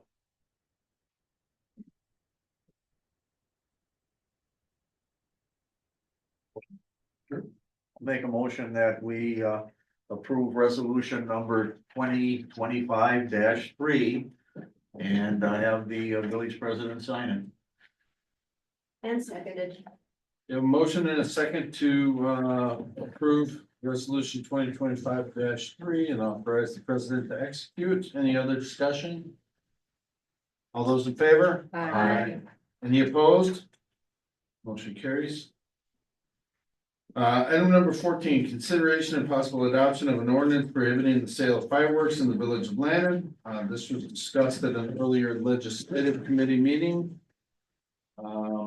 And we have a proposed potential ordinance in front of us here in your packet for that. And I'll let Anna or Trace or anybody who wants to speak up on this one.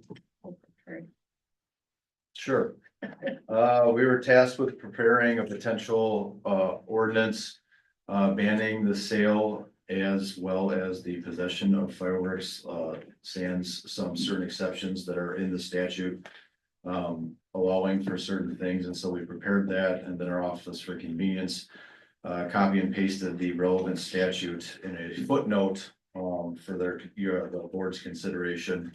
And so if something is adopted, the board could either choose to accept the footnote in there, and that's what will go into a potential ordinance, or remove that and just have the body of the ordinance itself. But as the ordinance was drafted, it would be essentially a complete ban on the sale and possession of fireworks, except for those certain conditions. How would you enforce possession? Gonna go in somebody's house and search warrant? It's usually instances where someone's outside shooting them off, right? The officers see them. How does this work when, I mean, couldn't the chief just sit right there in the parking lot next to the fireworks stand, and as soon as they bought in there, they could be ticketed? In theory. It's possession. Well, as far as with the lieutenant, how would you enforce this? I mean, because they get shot off, and once they're shot, you can't get there fast enough. Yeah, it's definitely something that you have to be in the right place at the right time. And if it's a common area in which we're having, concerns regularly during, the holidays in which those are being used, we would just have to make sure that we're we're focusing our presence heavily in those areas. But, like Gary said, it would be unreasonable for us to sit in the parking lot and tag someone for purchasing, right? It's not likewise paraphernalia for drugs. You can buy it. It's not illegal until you use it for said purpose. So as far as the fireworks go, my experience in my career is it's the right place at the right time type of situation. If we do find that fireworks were lit off with visible signs that, you know, burn marks on the driveway or whatever that may look like, residue, debris, things like that. You know, just a reasonable conversation, generally enough to mitigate that. If it becomes a regular occurrence, you know, then it would be a citable offense. You don't increase manpower though during that period of time, correct?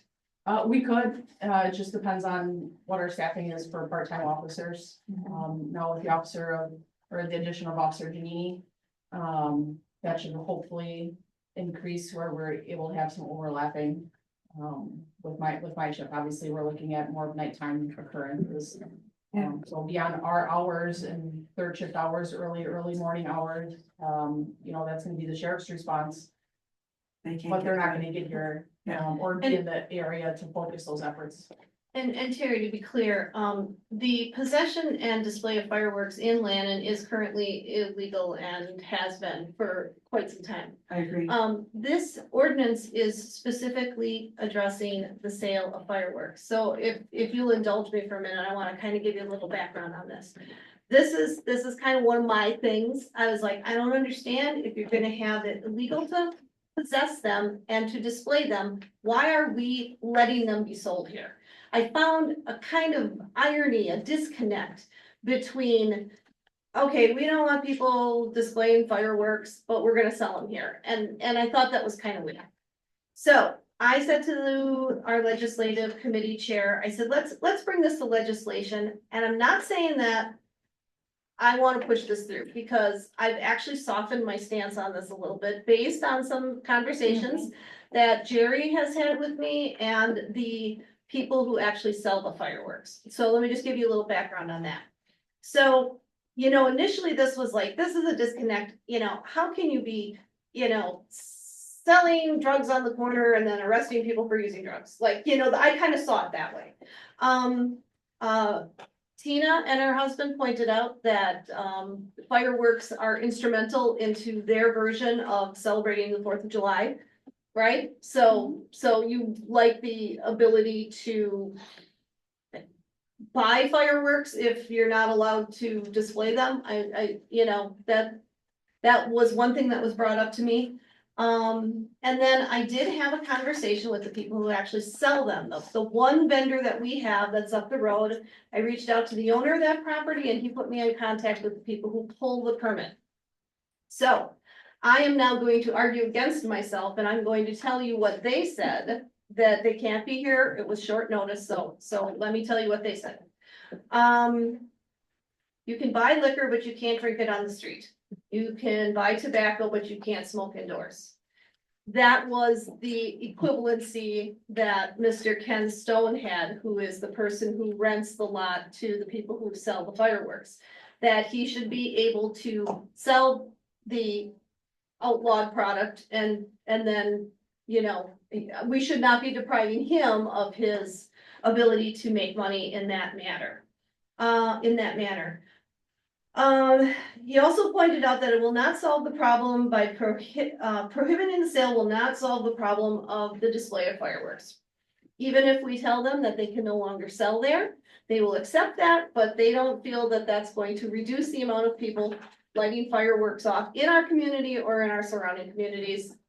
I tend to probably agree with that because you can go anywhere to buy fireworks. Okay, so I will, yes, yeah. And then I do wanna bring up John and John Magda and Chris Ratz, who actually are the people who pulled the permits. John told me that his daughter works during those 10 days selling fireworks and it allows her to be a stay-at-home mom of 3 children. year round because she makes enough money in those 10 days to allow her to be a stay-at-home mom. And they also pointed out that they have already secured all of the inventory for this coming year. And if we pass this ordinance effective immediately, that they would have a hardship finding another location and to liquidate this inventory or, you know, whatever they'd have to do with it. So that is what Ken, John, and Chris have expressed to me as far as their disapproval of the forwarding of this ordinance. At that point, I'm still going to ask the board to consider it. I'd like to maybe even forward a motion. I don't know if we're at the point of a motion. Do you feel like this is a fully fleshed ordinance at this point? Yeah, Believe so, yeah, just, whether or not you would consider the whole statute in the subnotes as well, or Right. removing that would be part of the motion. I think there was also this adds a permit requirement as well, right? For, Hmm. there's a notion of certain uses or possession allowed by permit in the state of Wisconsin. Correct, so I've, For crop correct, it will, protection. it says if you're allowed to use it if you obtain a permit. But the way that the ordinance, based on our instructions that were given, is the village would not be issuing any permits, so you can remove that from that so that no one could be using the fireworks that year as well. What about when we did our 75th anniversary and the village provided fireworks? Right, this does not ban the sale to a municipality. Okay, This would only be private sale to individuals.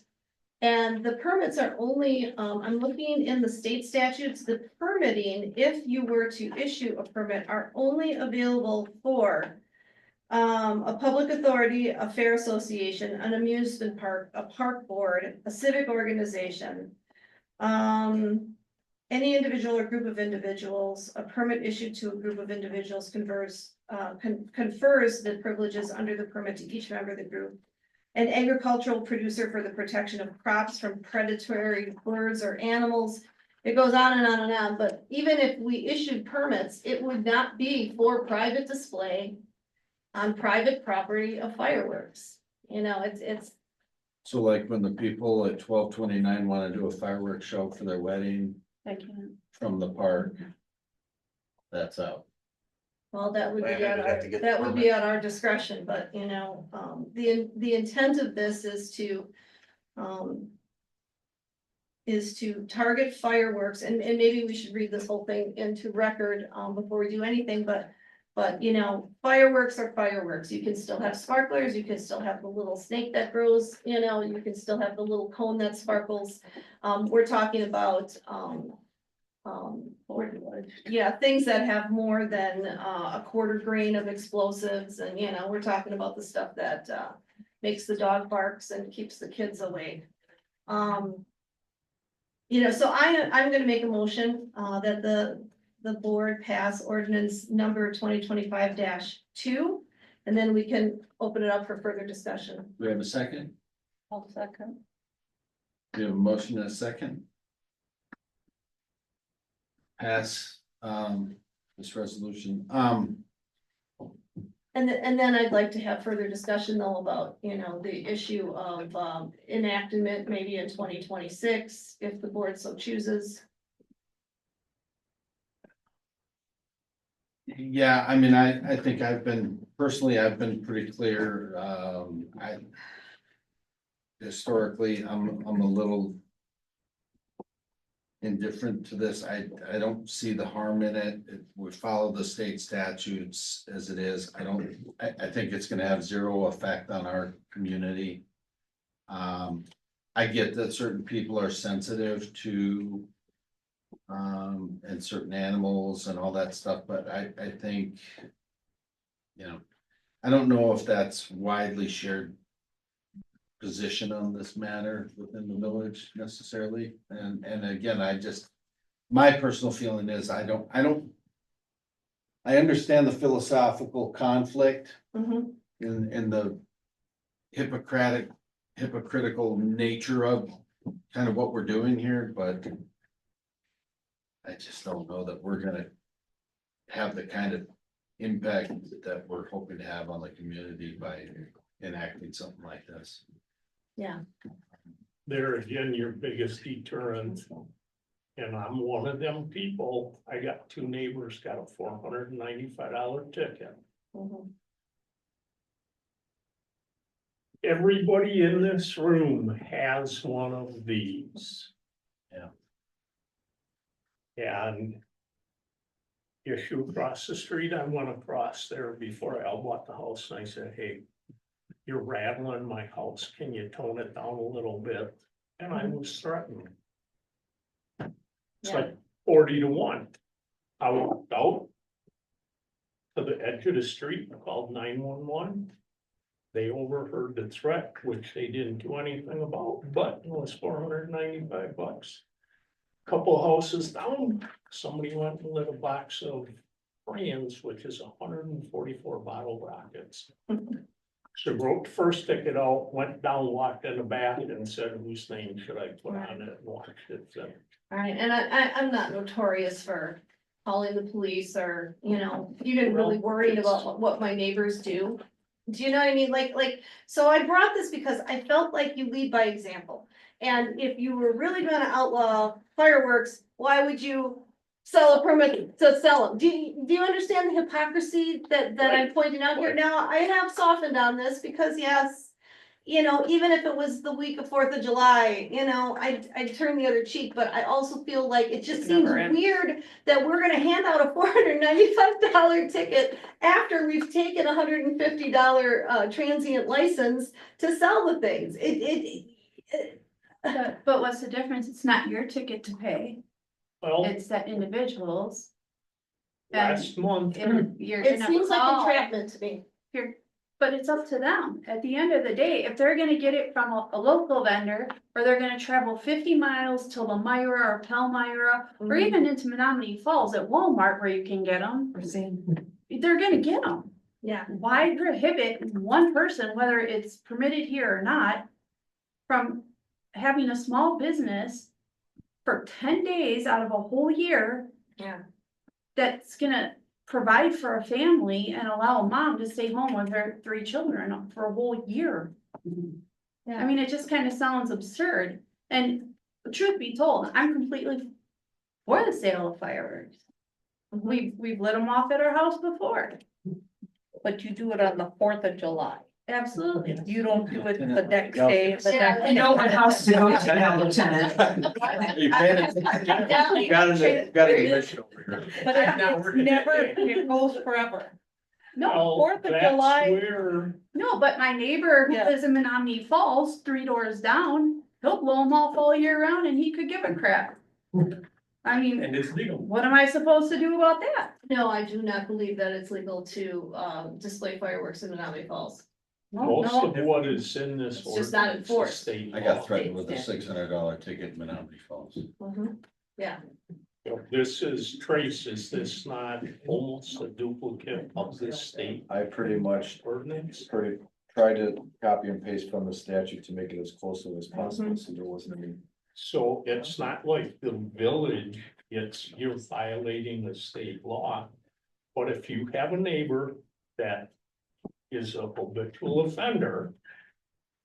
And our lieutenant walks up and says, what name should I put on this $495 ticket? Tina Moore. Tell her mine. You go, girl. I've been completely America. transparent with them. I've invited them to my home, upon which they did not show up. Clarify. But I knew what my punishment was gonna be if Waukesha County came. I knew. I Well, was and gonna again, get a this ticket. isn't about trying to get everybody to stop, you know, firing, you know, fireworks off from, you know, I see it starting in June and I see it through September sometimes, you know, but it might just be my neighborhood, cause I am across from Lisbon, like Jerry, and I know there's a lot of people over on that side that are just, they don't need much of an excuse to blow things up. But this is more about, do we or do we not, approve of the sale of fireworks? And I would be open to a vote. I'm not even sure that I'm gonna vote against my own motion, you know? Or for my own motion, because I've softened on this too, because you're right, I don't know that it's gonna make that much of a difference. I wanna do what's best for the residents here, although none of the people who pay the fee are actually residents of Lannon. So if all you're doing is providing the residents of Lannon the ability to buy something that they might get a ticket for possessing. You know, I understand your point, Colleen, and, but I just don't see how it can be controlled. Fire off. Yeah. You Well, can't you can control the sale. You can deny a permit to sell fireworks. But That's they all can we're go down talking and about. not control That's the all we're sale. talking about. We can, I don't think that it's productive for us to debate the enforcement of display of fireworks. That's issue we can take up with the police if we Do want we want to. to allow them to be Do sold we here want or them to be not? sold or not, you know, and And that's although, what it boils down to. Peel the Yeah. onion away and that's what you want. Let's take a vote. So we have a motion and a second on the table. I'm gonna actually call for a roll call vote here. Put everybody on the spot. Sorry. So this is just for the sale. just for the sale, Well, are no, we going it's- to issue any more permits for the sale of fireworks? I want to clarify, it is not just for the sale, the ordinance bans everything. Which already This ordinance. is in Yes, yes. place. This order. The vote is to pass the proposed ordinance as is, which bans everything at this point, besides the exceptions. The sale and firing off, right? Correct, yes, I mean, it's already illegal to fire up, but we incorporated it into the ordinance just for. Should we read this into record maybe, or no? No. It- No, it'll get, if it passes, it'll get codified at our next round of codification. Okay, Lake. So let me clarify. Mhm. A yes vote is in favor of approving and passing this ordinance for the village of Lannon. A nay vote is against it. Can I add for 2026, because they already purchased everything. I hate to screw it. Well, then we should probably. Then we need an table it. amended motion and an amended second. Okay, I would like to amend my motion to ask the board to approve ordinance number 2025-2 with the modification that the ordinance would not go into effect until 2026. If I'm even able to do that. Second. Okay, so we have an amended motion and an amended second. Do a roll call vote. Lake. I vote yes. Yes. No. No. No, No. No, Okay. Done. All right. Okay, motion fails.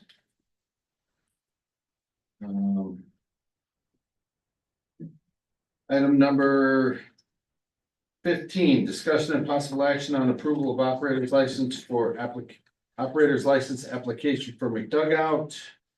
Marissa Armbruster, looks like she's been passed. The background's okay? Yep.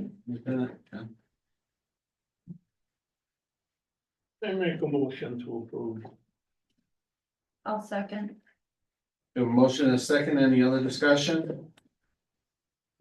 Those in favor? Aye. Aye. Any opposed? Motion carries and they are still officially the highest staff business. Item 16, discussion and possible action on payment of the bills. I make a motion that we pay the bills as presented by the village clerk. I'll second. We have a motion and a second. Any other discussion?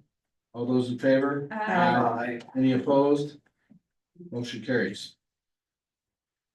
Item 17, engineers report. I just want to add that we are working on an innovation planning grant application. The deadline was extended to April. And what we decided to put together an application for is the water system interconnect Sussex. It's, if successful, it would cover 100% of some of those planning costs. Up to- Planning only. Yep, planning only. And part of the intent there would be that the plan would identify whether or not it's viable for the full implementation program. The hunch at this time is it's slim chance, if at all, that it'd be qualified for the implementation. But I discussed it with Village of Sussex, who provided a letter of support, and we felt that it probably does fit the planning grant.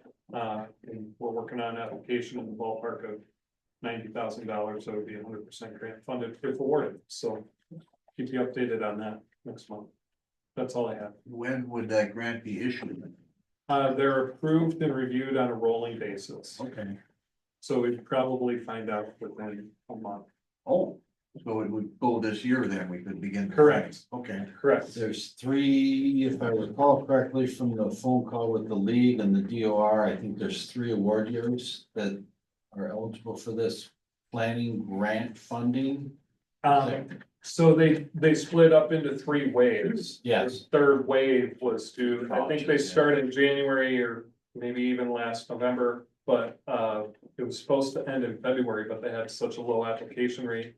As of middle of February, they had only obligated, I think it was less than $1 million of the 3 million that was allocated just for planning.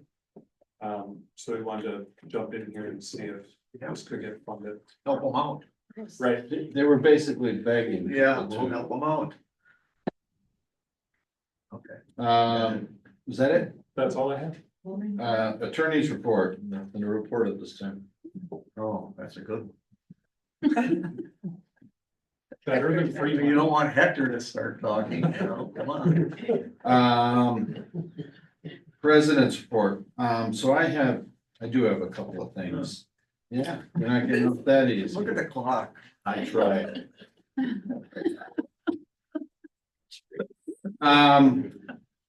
I have been, I just want to float this out there and I will send you a draft that I received. So, when I went out to the, municipal finance seminar with, Mr. Willard and Mr. Batiste.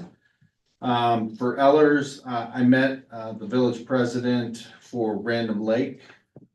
And, he is connected with me and since have some similarities, he had asked if we have any interest in providing mutual ethics board,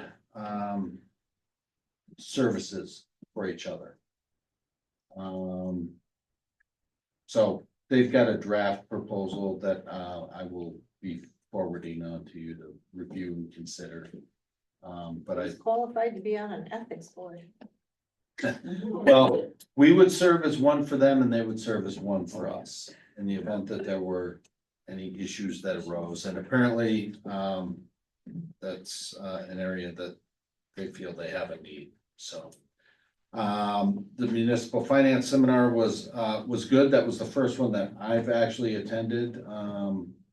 Few tidbits from there. There were some other sessions that I would like to spend more time there next year and, I will try to get some notice out to more people earlier so that you can plan accordingly. If you'd like to attend, I'd recommend it. I think you guys agreed that there was some pretty useful stuff in there. I saw some definite nods. It was interesting, I'll say that. Right. The Chemrite CUP, I won't go into a lot of detail with that. That is in the works. We are receiving a lot of data and stuff from Chemrite. They have initiated the process of installing a meter or at least acquiring and installing a meter and working with the appropriate people to get that put in for the discharge. There'll be an update on that coming soon. We did close on the land across the street. That finally was finalized. I have a more thoroughly flushed out concept for the park idea. So it's time to do a public information meeting for the park and the concept and start getting community input and flushing out ideas and desires from the community. The LBA is very interested in that process and helping facilitate that process. Land acquisition was a TID, identified expense. About 25% of the final flush out and construction would be TID eligible, but the other 75% would be a capital contributions, or, you know, the village would have to take it on or whatever. So they seem to have an interest in working to help do a capital campaign. I'm hoping that I can put them together with the Lions and the Optimists even maybe and maybe we can do a three-headed approach to that. And cover more ground. So I will be scheduling a PIM or public information meeting. I'm thinking a Saturday, so people we maximize the opportunity for people to come and attend. Do it in here like we did the last time, probably 2 or 3 hours on a Saturday, mid-morning, 10 a.m. So I will keep you up to date on that. And then the innovation planning grant stuff was something I was gonna touch on as well. I was also contacted by another company that was offering, they have put together an application for an innovation planning grant as well for the downtown revitalization and financial feasibility study. So this one is much smaller in scope than what Ben was proposing. But again, this would be about a $27,000 grant that they're applying for that to kind of, if they can at least find ways to help flush out next steps for the streetscaping as a whole. Great, sounds good. The innovation funding, the actual funding, DOR missed the mark on this one. There's going to be very, very little opportunity for us to actually use any of that because most of the things that would be eligible, we've already done. So you have to be able to demonstrate at least a 10% cost savings over a 4-year period. To be eligible for the actual fund. And it can't be for any pre-existing agreement. So like, even if I could get Menominee Falls to cancel the fire contract and renegotiate a new one, and we could realize there's Dream on. yeah, so it's too bad, but we'll see what happens. Maybe they'll change your mind. And that's all I have. Motion to adjourn. Second. Motioned and seconded a couple times. All in favor? Aye. Any opposed? Motion carries. We're adjourned. Easter Bunny is here on April 12th, Saturday, April 12th, I forgot to mention that. Vacant lot. Yeah. You'd have to-